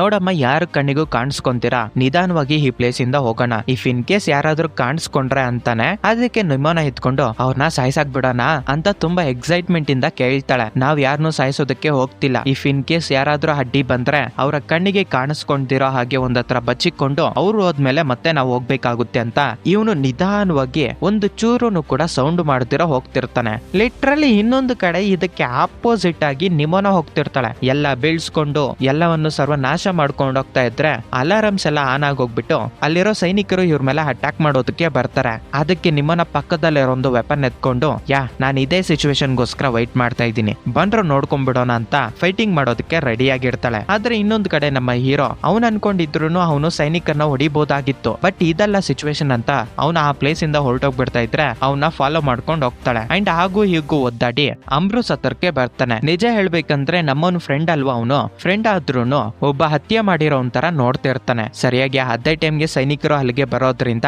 ಇವರಿಬ್ರು ತಪ್ಸ್ಕೊಂಡೋಗಿ ಒಂದು ರೂಮ್ ಅಲ್ಲಿ ಬಚ್ಚಿಕೊಂತಾರೆ. ಬಾಲಿಸ್ಟರ್ ತುಂಬಾ ಮೂಡ್ ಆಫ್ ಆಗೋಗ್ಬಿಡ್ತಾನೆ. ನನ್ನ ಬೆಸ್ಟ್ ಫ್ರೆಂಡೇ ನಾನ್ ಮರ್ಡರ್ ಮಾಡಿದ್ದೀನಿ ಅಂತ ನನ್ನನ್ನ ಒಬ್ಬ ದ್ರೋಹಿ ತರ ನೋಡ್ತಿದ್ದಾನೆ ಅಂತ. ಇದರಿಂದ ನಿಮ್ಮನ್ನ ಅವನ ತಲೆಗೆ ಒಂದು ಬಿಟ್ಟು, ನಿನ್ ಬೆಸ್ಟ್ ಫ್ರೆಂಡ್ ಮಾತ್ರನೇ ಅಲ್ಲ, ಈ ರಾಜ್ಯದಲ್ಲಿರೋ ಪ್ರತಿಯೊಬ್ಬ ವ್ಯಕ್ತಿನೂ ಕೂಡ ನಿನ್ನ ದ್ರೋಹಿ ಮರ್ಡರ್ ಮಾಡಿರೋ ತರನೇ ನೋಡ್ತಿದ್ದಾರೆ. ಬಟ್ ಇವಾಗಿರೋ ಒಂದು ಸಿಚುವೇಶನ್ ಅಲ್ಲಿ ಇಲ್ಲಿಂದ ತಪ್ಸ್ಕೊಬೇಕಂದ್ರೆ ನನ್ನ ಹತ್ರ ಒಂದು ಐಡಿಯಾ ಐತೆ, ಬಟ್ ನಿನ್ಗೆ ಅದು ಇಷ್ಟ ಆಗಲ್ಲ, ನೀನ್ ಓಕೆ ಅಂದ್ರೆ ನಾನು ಇಲ್ಲಿಂದ ತಪ್ಸ್ತೀನಿ ಅಂತ ಹೇಳ್ತಾನೆ. ಕೇಳ್ತಾಳೆ. ಬಾಲಿಸ್ಟರ್ ಹತ್ರ ಬೇರೆ ಪ್ಲಾನ್ ಏನ್ ಇರೋದಿಲ್ಲ ಇಲ್ಲಿಂದ ತಪ್ಸ್ಕೊಳ್ಳೋದಕ್ಕೆ, ಇದರಿಂದ ಹೂ ಅಂತ ಹೇಳ್ತಾನೆ. ನೆಕ್ಸ್ಟ್ ಸೆಕೆಂಡ್ಗೆ ಆ ಹುಡುಗಿ ಒಂದು ರೈನೋಸರ್ ತರ ಕನ್ವರ್ಟ್ ಆಗೋಗ್ಬಿಟ್ಟು ಆಸ್ಟ್ರಿಚ್, ಗೊರಿಲ್ಲಾ ಅಂತ ಬೇರೆ ಬೇರೆ ಪ್ರಾಣಿಗಳ ತರ ಕನ್ವರ್ಟ್ ಆಗಿ ನಮ್ಮ ಹೀರೋನ ಕರ್ಕೊಂಡು ಅಡ್ಡಿ ಬಂದಿರೋ ಸೈನಿಕರ ಮೇಲೆ ಅಟ್ಯಾಕ್ ಮಾಡ್ಕೊಂಡು ಲಾಸ್ಟ್ ಗೆ ಒಂದು ವೇಲ್ ತರ ಕನ್ವರ್ಟ್ ಆಗ್ತಾಳೆ. ಅದರ ತೂಕಕ್ಕೆ ತಡ್ಕೊಳ್ಳೋದಕ್ಕಾಗದೆ ಬಿಲ್ಡಿಂಗ್ ಎಲ್ಲ ಸ್ಮ್ಯಾಶ್ ಆಗೋಗ್ಬಿಟ್ಟು ಗ್ರೌಂಡ್ ಫ್ಲೋರ್ ಗೆ ಬಂದ್ಬಿಟ್ಟು ಲಾಸ್ಟ್ ಗೆ ಹಾಗೂ ಹೀಗೂ ಕಷ್ಟಪಟ್ಟು ಇವರಿಬ್ರು ಸೇಫ್ ಆಗಿ ತಪ್ಸ್ಕೊಂಡ್ಬಿಡ್ತಾರೆ. ಇನ್ನೊಂದು ಕಡೆ ಈ ಬಿಲ್ಡಿಂಗ್ ಗೆ ಬ್ಲಾಸ್ಟ್ ಆಗೋಗ್ಬಿಡುತ್ತೆ. ಲಿಟ್ರಲಿ ಬ್ರೋ, ಅಲ್ಲಿರೋ ಬಿಲ್ಡಿಂಗ್ ಬ್ಲಾಸ್ಟ್ ಆಗೋಗ್ಬಿಡ್ತಾ ಇದ್ರೆ ನಿಮೋನ ಅದನ್ನ ನೋಡಿ ನೆಕ್ಸ್ಟ್ ಲೆವೆಲ್ ಸ್ಯಾಟಿಸ್ಫೈ ಆಗ್ತಾಳೆ. ನಂತರ ಸೀನು ನಿಮೋನ ಪ್ಲೇಸ್ ಅಲ್ಲಿ ಓಪನ್ ಆಗುತ್ತೆ. ನಮ್ಮ ಹೀರೋಗೆ ಸ್ವಲ್ಪ ತಾದ್ಮೇಲೆ ಕಾನ್ಶಿಯಸ್ ಗೆ ಬರ್ತಾನೆ. ಅವನು ನಿಮೋನ ಹತ್ರ ನಾನು ಅನ್ಕಾನ್ಶಿಯಸ್ ಆಗಿ ಎಷ್ಟು ದಿನ ಆಯ್ತು ಅಂತ ಕೇಳ್ತಾನೆ. ಅದಕ್ಕೆ ನಿಮೋನ 15 to 20 years ಆಗೋಗ್ಬಿಟ್ಟೈತೆ ಅಂತ ಹೇಳೋದ್ರಿಂದ ಅವನ ಬಾಡಿಯಲ್ಲಿರೋ ಎಲ್ಲಾ ಪಾರ್ಟ್ಗಳು ಬಾಯಿಗೆ ಬಂದ್ಬಿಡ್ತವೆ. Hey cool cool cool bro, just 2 hours ಮಾತ್ರನೇ ನೀನ್ ಅನ್ಕಾನ್ಶಿಯಸ್ ಅಲ್ಲಿ ಇದೆಯಾ ಅಂತ ಹೇಳೋದ್ರಿಂದ ಆವಾಗ ಅವನು ಸ್ವಲ್ಪ ಸಮಾಧಾನ ಆಗ್ತಾನೆ. ಅಂಡ್ ಇವಾಗ ನಮ್ಮ ನಿಮೋನ ಕಡೆ ನೋಡ್ಕೊಂಡ್ರೆ ಆ ಹುಡುಗಿಗೆ ತುಂಬಾ ಪವರ್ಸ್ ಇರ್ತವೆ. ಆ ಹುಡುಗಿ ಯಾವ ಜೀವಿ ತರ ಬೇಕಾದ್ರೂ ಕನ್ವರ್ಟ್ ಆಗ್ಬೋದು. ಕ್ಲಾರಿಟಿಯಾಗಿ ಹೇಳ್ಬೇಕಂದ್ರೆ ಬರೀ ಪ್ರಾಣಿಗಳ ತರಾನೇ ಕನ್ವರ್ಟ್ ಆಗೋದಲ್ಲ, ಅವಳಿಗೆ ಬೇಕಾಗಿರೋ ಹ್ಯೂಮನ್ಸ್ ತರಾನು ಕನ್ವರ್ಟ್ ಆಗ್ತಾಳೆ. ಇದೆಲ್ಲ ತಿಳ್ಕೊಂಡಿದ್ದಾದ್ಮೇಲೆ ನಮ್ಮ ಹೀರೋ ನೀನ್ ಯಾಕೆ ನನಗೆ ಸಹಾಯ ಮಾಡ್ತಿರೋದು ಅಂತ ಕೇಳಿದಾಗ ಆಕ್ಚುಲಿ ಹೇಳ್ಬೇಕಂದ್ರೆ ನನ್ನನ್ನ ಹೇಟ್ ಮಾಡ್ತಿರೋ ಹಾಗೆ ಪ್ರತಿಯೊಬ್ರು ನಿನ್ನನ್ನ ಹೇಟ್ ಮಾಡ್ತಿದ್ದಾರೆ, ಇದೇ ಒಂದು ರೀಸನ್ಗೆ ನಾನ್ ನಿನ್ಗೆ ಸಹಾಯ ಮಾಡ್ತಿದ್ದೀನಿ ಅಂತ ನಿಮ್ಮೋನ ಹೇಳ್ತಾಳೆ. ಆಕ್ಚುಲಿ ನಮ್ಮ ಹೀರೋ ಇರೋ ಒಂದು ಪ್ರೆಸೆಂಟ್ ಸಿಚುವೇಶನ್ ಅಲ್ಲಿ ಅವನೊಬ್ಬನೇ ಈ ಕೇಸ್ ನ ಸಾಲ್ವ್ ಮಾಡೋದಕ್ಕೆ ಆಗೋದಿಲ್ಲ. ಅವನು ಇನ್ನೋಸೆಂಟ್ ಅಂತ ಪ್ರೂಫ್ಸ್ ಇರ್ತಾವಲ್ಲ ಅದನ್ನ ಕಲೆಕ್ಟ್ ಮಾಡೋದಕ್ಕೆ ಇವನೊಬ್ಬನ ಕೈಯಲ್ಲೇ ಆಗೋದಿಲ್ಲ. ಇಂತ ಒಂದು ಸಿಚುವೇಶನ್ ಅಲ್ಲಿ ನಿಮೋನ ಆದ್ರೆ ಇನ್ನ ನನಗೆ ತುಂಬಾ ಹೆಲ್ಪ್ ಆಗ್ತಾಳೆ ಅಂತ ಹೇಳ್ಬಿಟ್ಟು ಆ ಹುಡುಗಿ ಜೊತೆ ಒಂದಾಗ್ತಾನೆ. ಬಾಲಿಸ್ಟರ್ ಈ ಸಿಚುವೇಶನ್ ಅಲ್ಲಿ ಸಿಕ್ಕಾಕೊಳ್ಳೋದಕ್ಕೆ ರೀಸನ್ ಇವನು ರಾಣಿನ ಹತ್ಯೆ ಮಾಡಿರೋದು, ಅದರ ಜೊತೆಗೆ ಇವನ ಕೈಯಲ್ಲಿರೋ ಒಂದು ಖಡ್ಗ. ಅದ್ರ ಬಗ್ಗೆ ಯೋಚನೆ ಮಾಡ್ತಿರುವಾಗೆ ನಮ್ಮ ಹೀರೋಗೆ ಗೊತ್ತಾಗುತ್ತೆ ನನ್ನ ಕೈಗೆ ಈ ಖಡ್ಗ ಕೊಟ್ಟಿತ್ತು ಈ ನನ್ ಮಗನ್ ಹಿಡ್ಕೊಂಡ್ಬಿಟ್ರೆ ನನಗೆ ಸ್ವಲ್ಪ ಆದ್ರೂ ಕ್ಲೂ ಸಿಗ್ಬೋದು ಅಂತ ಅವನನ್ನ ಹುಡ್ಕೋದಕ್ಕೆ ಇವರಿಬ್ರು ಹೋಗ್ತಾರೆ. ಅಂಡ್ ಇನ್ನೊಂದು ಕಡೆ ಇಲ್ಲಿ ನೋಡ್ಕೊಂಡ್ರೆ ನಮ್ಮ ನಿಮೋನ ಮಾಡಿರೋ ಒಂದು ಕೆಲ್ಸಕ್ಕೆ ಎಲ್ಲಾನು ಸರ್ವನಾಶ ಆಗೋಗ್ಬಿಟ್ಟಿರುತ್ತೆ. ಇದರಿಂದ ಹಾಂಬ್ರೂಸು ಡೈರೆಕ್ಟರ್ ಕಾಟ ತಡ್ಕೊಳ್ಳೋದಕ್ಕಾಗದೆ ಬಾಲಿಸ್ಟರ್ ಹಾಗೆ ಆ ವಿಚಿತ್ರ ಹುಡುಗಿನ ಹಿಡ್ಕೋಬೇಕು ಅಂತ ಅವನು ಸೈನಿಕರಿಗೆ ಆರ್ಡರ್ ಕೊಡ್ತಾನೆ. ಮತ್ತೆ ನಮ್ಮವ್ರ ಕಡೆ ನೋಡ್ಕೊಂಡ್ರೆ ನಮ್ಮವನು ನಿಧಾನವಾಗಿ ಶಬ್ದ ಮಾಡ್ದಿರ ಹೋಗ್ಬೇಕು ಅಂತ ಆ ಹುಡುಗಿಗೆ ಎಷ್ಟೇ ಹೇಳಿದ್ರು ಆ ಹುಡುಗಿ ತರಳೆ ಕೆಲಸ ಮಾಡ್ದಿರ ಹೋಗೋದಕ್ಕೆ ಚಾನ್ಸೇ ಇಲ್ಲ. ಎಲ್ಲ ಶಬ್ದ ಮಾಡ್ಕೊಂಡು ರೆಕ್ಕೆಗಳೆಲ್ಲ ಹಾರಾಡ್ಕೊಂಡು ಪ್ರತಿಯೊಬ್ಬರಿಗೂ ನೋಟಿಸ್ ಆಗ್ಬೇಕು ಅಂತಾನೆ ಟ್ರೈ ಮಾಡ್ತಿರ್ತಾಳೆ. ಬಟ್ ನಮ್ಮ ಹೀರೋ ಹಾಗೂ ಹೀಗೂ ಕಷ್ಟಪಟ್ಟು ಆ ವಿಚಿತ್ರ ಹುಡುಗಿ ಯಾರಿಗೂ ಕಾಣ್ದಿರೋ ಹಾಗೆ ಸೇಫ್ ಆಗಿ ಕರ್ಕೊಂಡು ಬರ್ತಿರ್ತಾನೆ. ಅಂಡ್ ಸರಿಯಾಗಿ ಅದೇ ಟೈಮಲ್ಲಿ ಈ ಡೈರೆಕ್ಟರ್ ಅಲ್ಲಿರೋ ಪ್ರಜೆಗಳಿಗೆ ಇವರಿಬ್ರು ಫೋಟೋನ ಹಾಕ್ಬಿಟ್ಟು ಇವರಿಬ್ರು ನಿಮ್ಗೆ ಏನಾದ್ರು ಕಾಣಿಸ್ಕೊಂಡ್ರೆ ಅಧಿಕಾರಿಗಳಿಗೆ ಇನ್ಫಾರ್ಮೇಶನ್ ಕೊಡ್ಬೇಕು ಅಂತ ದೊಡ್ಡದಾಗಿ ಅನೌನ್ಸ್ಮೆಂಟ್ ಕೊಡ್ತಾಳೆ. ಇದರಿಂದ ಇವರಿಬ್ರು ಮೇಲೆ ನಡ್ಕೊಂಡು ಹೋಗೋದಕ್ಕಾಗಲ್ಲ, ನಾವು ಅಂಡರ್ ಗ್ರೌಂಡ್ ಟ್ರೈನ್ ಮುಖಾಂತರ ಹೋಗೋಣ ಅಂತ ನಮ್ಮ ಹೀರೋ ಹೇಳೋದ್ರಿಂದ ಅವನು ನಿಧಾನವಾಗಿ ಅವನ ಮುಖನ ಬಚ್ಚಿಕೊಂಡು ಹೋಗ್ತಿರ್ತಾನೆ. ಬಟ್ ನಿಮೋನ ಆತರ ಅಲ್ಲ, ನೆಕ್ಸ್ಟ್ ಲೆವೆಲ್ ಅಲ್ಲಿ ಎಲ್ಲರಿಗೂ ಕಾಟ ಕೊಡ್ಕೊಂಡು ಹೇಗಂದ್ರೆ ಹಾಗೆ ಹೋಗ್ತಿರ್ತಾರೆ. ಇವರಿಬ್ರು ಅಂಡರ್ ಗ್ರೌಂಡ್ ಗೆ ಹೋಗ್ತಿರುವಾಗ ಕೆಳಗಡೆ ಗಾರ್ಡ್ಸ್ ಮೇಲೆಗಡೆ ಗಾರ್ಡ್ಸ್ ಅಂತ ಇವರಿಬ್ರು ಸಿಕ್ಕಾಕೊಂಡ್ಬಿಡ್ತಾರೆ. ನಿಮೋನ ನಾನ್ ಡಿಸ್ಟ್ರಾಕ್ಷನ್ ನ ಕ್ರಿಯೇಟ್ ಮಾಡ್ತೀನಿ ಅನ್ನೋ ಒಂದು ಹೆಸರಲ್ಲಿ ಆ ಹುಡುಗಿ ನಮ್ಮ ಹೀರೋ ತರ ಕನ್ವರ್ಟ್ ಆಗಿ ನೆಕ್ಸ್ಟ್ ಲೆವೆಲ್ ಅಲ್ಲಿ ಚಿಕ್ಕ ಹುಡುಗರ ಆಟ ಆಡೋ ಟೈಪ್ ಅಲ್ಲಿ ಆ ಸೈನಿಕರಿಗೆಲ್ಲ ಕಾಟ ಕೊಟ್ಟು ಆ ಸೈನಿಕರನ್ನ ಆ ಪ್ಲೇಸ್ ಇಂದ ಕರ್ಕೊಂಡು ಹೊರಟೋಗ್ಬಿಡ್ತಾಳೆ. ಸರಿಯಾಗಿ ಅದೇ ಟೈಮ್ಗೆ ಟ್ರೈನು ಬರುತ್ತೆ. ಅಷ್ಟೊತ್ತಿಗೆ ಈ ಹುಡುಗಿ ತನ್ನ ರೂಪನ ಬದಲಾವಣೆ ಮಾಡ್ಕೊಂಡು ಆ ಪ್ಲೇಸ್ ಹತ್ರ ಬಂದಿರ್ತಾಳೆ. ಇಬ್ರು ಸೇರಿ ಆ ಟ್ರೈನ್ ಅಲ್ಲಿ ಹೊರಟೋಗ್ಬಿಡ್ತಾರೆ. ಬಟ್ ಇಲ್ಲಿ ಇವರಿಬ್ರು ಗಮನಿಸದೇ ಇರೋ ಒಂದು ವಿಷಯ ಏನಪ್ಪಾ ಅಂದ್ರೆ ಅಲ್ಲಿರೋ CCTV ಫುಟೇಜ್ ಅಲ್ಲಿ ಇವರಿಬ್ರು ರೆಕಾರ್ಡ್ ಆಗಿರ್ತಾರೆ. ಒಂದು ಕಡೆ ಈ ಆಂಬ್ರೂಸ್ CCTV ಫುಟೇಜ್ ನ ಚೆಕ್ ಮಾಡ್ತಿರುವಾಗ ಒಬ್ಬ ಸೈನಿಕ ಮಾತ್ರ ಬಾಲಿಸ್ಟರ್ ಅಲ್ಲಿಗೆ ಓಡೋಗ್ಬಿಟ್ಟವನೆ, ಅಲ್ಲಿಗೆ ಹೋದ್ರೆ ಅವನನ್ನ ಹಿಡ್ಕೋಬಹುದು ಅಂತ ಅಂತಿರುವಾಗ ಆಂಬ್ರೂಸ್ ಅಂತಾನೆ. ಆಕ್ಚುಲಿ ಹೇಳ್ಬೇಕಂದ್ರೆ ಬಾಲಿಸ್ಟರ್ ಆ ರೀತಿ ಮಾಡೋದಿಲ್ಲ, ಇಲ್ಲಿ ಏನೋ ಮತ್ಲಬ್ ನಡೀತೈತೆ ಅಂತ ಆ CCTV ಫುಟೇಜ್ ನ ಕರೆಕ್ಟ್ ಆಗಿ ಚೆಕ್ ಮಾಡ್ತಾನೆ. ಆವಾಗ ಆಂಬ್ರೋಸ್ ಕಂಡು ಹಿಡಿತಾನೆ ಆ ಸೈನಿಕರು ಅಲ್ಲಿಂದ ಹೋದ್ಮೇಲೆ ಇವನ್ ಅಲ್ಲೇ ಬಚ್ಚಿಕೊಂಡಿದ್ದು ಟ್ರೈನ್ ಅಲ್ಲಿ ಹೋಗವನೆ ಅಂತ. ಇದರಿಂದ ನೆಕ್ಸ್ಟ್ ಸ್ಟಾಪ್ ಅಲ್ಲಿ ಟ್ರೈನ್ ನಿಲ್ಸೋಷ್ಟ್ರಲ್ಲೇ ಆಂಬ್ರೋಸ್ ಅವನ ಸೈನ್ಯವನ್ನ ಹಾಕೊಂಡು ಆ ಪ್ಲೇಸ್ ಹತ್ರ ಬಂದ್ಬಿಟ್ಟಿರ್ತಾನೆ. ಇದನ್ನ ನಿಮ್ಮನ್ನ ಗಮನಿಸಿ ಆಂಬ್ರೋಸ್ ಟ್ರೈನ್ ಡೋರ್ ನ ನಾಶ ಮಾಡಿ ಒಳಗಡೆಗೆ ಬರೋತಷ್ಟಿಗೆ ಅವರು ಮೇಲೆಯಿಂದ ತಪ್ಸ್ಕೊಂಡ್ಬಿಟ್ಟಿರ್ತಾರೆ. ಇವರ ಅದೃಷ್ಟ ಏನಪ್ಪಾ ಅಂದ್ರೆ ಇವನ ಮುಂದೆನೆ ಇವ್ರು ಹುಡ್ಕೊಂಡ್ ಬಂದಿರೋ ಖಡ್ಗಗಳನ್ನ ಕೊಟ್ಟಿರುತ್ತಾನಲ್ಲ ಆ ವ್ಯಕ್ತಿ ಇರ್ತಾನೆ. ಬಟ್ ಇಲ್ಲಿ ಪ್ರಾಬ್ಲಮ್ ಏನಪ್ಪಾ ಅಂದ್ರೆ ನಿಮೋನ ಈಸಿಯಾಗಿ ಒಬ್ಬ ಹುಡುಗನ್ ತರ ಕನ್ವರ್ಟ್ ಆಗಿ ಅವನ ಹತ್ರ ಹೋಗೋದಕ್ಕೆ ಸ್ಟಾರ್ಟ್ ಆಗ್ತಾಳೆ. ಆದ್ರೆ ಬಾಲಿಸ್ಟರ್ ಹತ್ರ ಅಂತ ಪವರ್ ಇರೋದಿಲ್ವಲ್ಲ, ಅವನು ಮುಖನ ಬಚ್ಚಿಕೊಂಡು ಒಂದೊಂದ್ ಹತ್ರನೇ ನಿಧಾನವಾಗಿ ಯಾರಿಗೂ ಗೊತ್ತಾಗ್ದಿರೋ ಹಾಗೆ ಹೋಗ್ತಿರ್ತಾನೆ. ಆದ್ರೆ ಇವನ ದರಿದ್ರ ಏನಪ್ಪಾ ಅಂದ್ರೆ ಎಲ್ಲೋದ್ರೂನು ಇವನ ಪೋಸ್ಟರ್ಸೇ ಕಾಣಿಸ್ತಿರ್ತವೆ. ಹೀಗೆ ಅವನು ಬಚ್ಚಿಕೊಂಡೋಗಿ ಒಂದು ಕಾರ್ ಅಲ್ಲಿ ಕುತ್ಕೊಂತಾನೆ. ಅಂಡ್ ಇನ್ನೊಂದು ಕಡೆ ನಿಮ್ಮೋನ ಡೈರೆಕ್ಟ್ ಆಗಿ ಅವನ ಹತ್ರ ಹೋಗಿ ಅಂಕಲ್ ನಮ್ಮ ತಾಯಿ ಆ ಪ್ಲೇಸ್ ಅಲ್ಲಿ ತಪ್ಪೋಗ್ಬಿಟ್ಟಿದ್ದಾರೆ, ಪ್ಲೀಸ್ ನನ್ನನ್ನ ನಮ್ಮ ತಾಯಿ ಹತ್ರಕ್ಕೆ ಕರ್ಕೊಂಡು ಹೋಗ್ತೀರಾ ಅಂತ ಕ್ಯೂಟ್ ಆಗಿ ಕೇಳ್ತಾನೆ. ಆದ್ರೆ ಇವನು ಸ್ವಲ್ಪ ಕಳ್ಳನ್ ಮಗ ಅನ್ಕೊಂತೀನಿ, ಲೋ ಪಾಪು ನನ್ಗ ಅಷ್ಟೊಂದು ಟೈಮ್ ಇಲ್ಲ, ಬೇರೆಯವ್ರನ್ನ ಹುಡ್ಕೋಗೋ, ಅವ್ರು ನಿಮ್ಮ ತಾಯಿನ ಹುಡುಕೊಡ್ತಾರೆ ಅಂತ ಹೇಳಿದಾಗ ಏನೋ ನೀನ್ ನಿನ್ನ ಹತ್ರ ಟೈಮ್ ಇಲ್ವಾ ಅಂತ ಡೀಮನ್ ತರ ಕನ್ವರ್ಟ್ ಆಗ್ತಾಳೆ. ಅದನ್ನ ನೋಡ್ಬಿಟ್ಟು ಅವನು ಓಡೋಗ್ತಾ ಇದ್ರೆ ಎಕ್ಸಾಕ್ಟ್ಲಿ ಡೀಮನ್ ಯಾವ ರೀತಿ ಬಿಹೇವ್ ಮಾಡ್ತಾಳೋ ಆ ರೀತಿ ನಿಮ್ಮನ್ನ ಬಿಹೇವ್ ಮಾಡಿ ಅವನನ್ನ ಕಾಲ್ ಹಿಡ್ಕೊಂಡು ಹೇಳ್ಕೊಂಡು ಹೋಗ್ತಿರ್ತಾಳೆ. ಆದ್ರೂ ಕೂಡ ಅವನು ತಪ್ಸ್ಕೊಂಡು ಹೋಗ್ತಾ ಇರುವಾಗ ಕರೆಕ್ಟ್ ಆಗಿ ಅದೇ ಟೈಮ್ಗೆ ಬಾಲಿಸ್ಟರ್ ಅಲ್ಲಿಗೆ ಬಂದು ಅವನ ಕೆನ್ನೆಗೆ ಒಂದು ಬಿಟ್ಟು ಕಾರ್ ಡಿಕ್ಕಿಗೆ ಹಾಕೊಂತಾನೆ. ಇವ್ರು ಅಲ್ಲಿಂದ ಹೊರಟೋಗ್ಬಿಡ್ಬೇಕು. ಸರಿಯಾಗಿ ಅದೇ ಟೈಮ್ಗೆ ಆಂಬ್ರೋಸ್ ಅಲ್ಲಿಗೆ ಬಂದು ಇವನನ್ನ ಶೂಟ್ ಮಾಡೋದಕ್ಕೆ ನೋಡ್ತಾನೆ. ಬಟ್ ಅವನ ಕೈಯಲ್ಲೇ ಆಗೋದಿಲ್ಲ, ಯಾಕಂದ್ರೆ ಅವನ ಬೆಸ್ಟ್ ಫ್ರೆಂಡ್ ಅಲ್ವಾ. ಸೈನಿಕರು ಅಲ್ಲಿಗೆ ಬಂದು ಅವನನ್ನ ಶೂಟ್ ಮಾಡೋಷ್ಟ್ರಲ್ಲೇ ಅವ್ರು ಅಲ್ಲಿಂದ ತಪ್ಸ್ಕೊಂಡ್ಬಿಟ್ಟಿರ್ತಾರೆ. ಅವನ ಕಾರ್ಗೆ ತುಂಬಾ ಡ್ಯಾಮೇಜ್ ಆಗೋಗ್ಬಿಟ್ಟಿರುತ್ತೆ. ಇದರಿಂದ ಸ್ವಲ್ಪ ದೂರ ಹೋಗಿ ಒಂದ್ ಹತ್ರ ಲ್ಯಾಂಡ್ ಆಗ್ತಾರೆ. ಆವಾಗ ಬಾಲಿಸ್ಟರು ನಿಮೋನ ಕಾಲ್ಗೆ ಒಂದು ಬಾಣ ಚುಚ್ಕೊಂಡಿರೋದನ್ನ ನೋಡ್ತಾನೆ. ಆಕ್ಚುಲಿ ಹೇಳ್ಬೇಕಂದ್ರೆ ಅವಳೇ ಅಷ್ಟೊಂದು ಬಾಧೆ ಪಡ್ತಿರೋದಿಲ್ಲ, ಆದ್ರೆ ಇವನು ತುಂಬಾ ಫೀಲ್ ಆಗೋಗ್ಬಿಟ್ಟು ನೋಡು ನಿನ್ನ ಕಾಲ್ಗೆ ಬಾಣ ಚುಚ್ಕೊಂಡೈತೆ ಅಂತ ನಿಧಾನವಾಗಿ ಒಂದ್ ಹತ್ರ ಕುದಿಸಿ ಅದನ್ನ ನಿಧಾನವಾಗಿ ತೆಗೆದ್ಬಿಟ್ಟು ಆ ಹುಡುಗಿಗೆ ಫಸ್ಟ್ ಏಡ್ ಮಾಡ್ತಾನೆ. ಅದನ್ನೆಲ್ಲ ನೋಡಿ ನಿಮ್ಮನ ಸ್ವಲ್ಪ ಖುಷಿ ಪಡ್ತಾಳೆ, ನನ್ನನ್ನ ಇಷ್ಟೊಂದು ಕೇರ್ ಮಾಡ್ತಿದ್ದಾನಲ್ಲ ಅಂತ. ಅಂಡ್ ನಂತರ ಇವರಿಬ್ರು ನಮ್ ಕೆಲ್ಸನ ನೋಡೋಣ ಅಂತ ಆ ಡಿಕ್ಕಿಯಲ್ಲಿ ಹಾಕೊಂಡ್ ಬಂದಿರ್ತಾರಲ್ಲ ಅವನ ಹತ್ರಕ್ಕೆ ಹೋಗಿ ಬಾಲಿಸ್ಟರ್ ಲೈಟ್ ಆಗಿ ಇನ್ವೆಸ್ಟಿಗೇಷನ್ ಮಾಡೋದಕ್ಕೆ ಸ್ಟಾರ್ಟ್ ಮಾಡ್ತಾನೆ. ಆದ್ರೆ ನಿಮೋನ ಮಾತ್ರ ಅವಳು ಚಿಕ್ಕ ಹುಡುಗನ್ ತರ ಕನ್ವರ್ಟ್ ಆಗೋಗ್ಬಿಟ್ಟು ನೆಕ್ಸ್ಟ್ ಲೆವೆಲ್ ಅಲ್ಲಿ ಇವನನ್ನ ಭಯ ಪಡಿಸ್ತಿರ್ತಾಳೆ. ಲಾಸ್ಟ್ ಗೆ ಅವ್ನ್ ಮಾಡಿರೋ ಒಂದು ತಪ್ಪನ ಒಪ್ಕೊಂತಾನೆ. ಬಟ್ ಆದ್ರೆ ಇವನಲ್ಲ ಅಂತೆ ಆ ತಪ್ಪು ಮಾಡಿದ್ದು. ಆಕ್ಚುಲಿ ಹೇಳ್ಬೇಕಂದ್ರೆ ಅವತ್ತು ನಮ್ಮ ಹೀರೋ ಹಾರ್ಮರ್ ಹಾಕೊಂಡು ಸ್ವಲ್ಪ ಬಿಲ್ಡಪ್ ಗೋಸ್ಕರ ವಿಡಿಯೋನ ರೆಕಾರ್ಡ್ ಮಾಡ್ತಿರ್ತಾನೆ. ಸರಿಯಾಗಿ ಅದೇ ಟೈಮ್ಗೆ ಯಾರೋ ಅಲ್ಲಿಗೆ ಬರೋದ್ರಿಂದ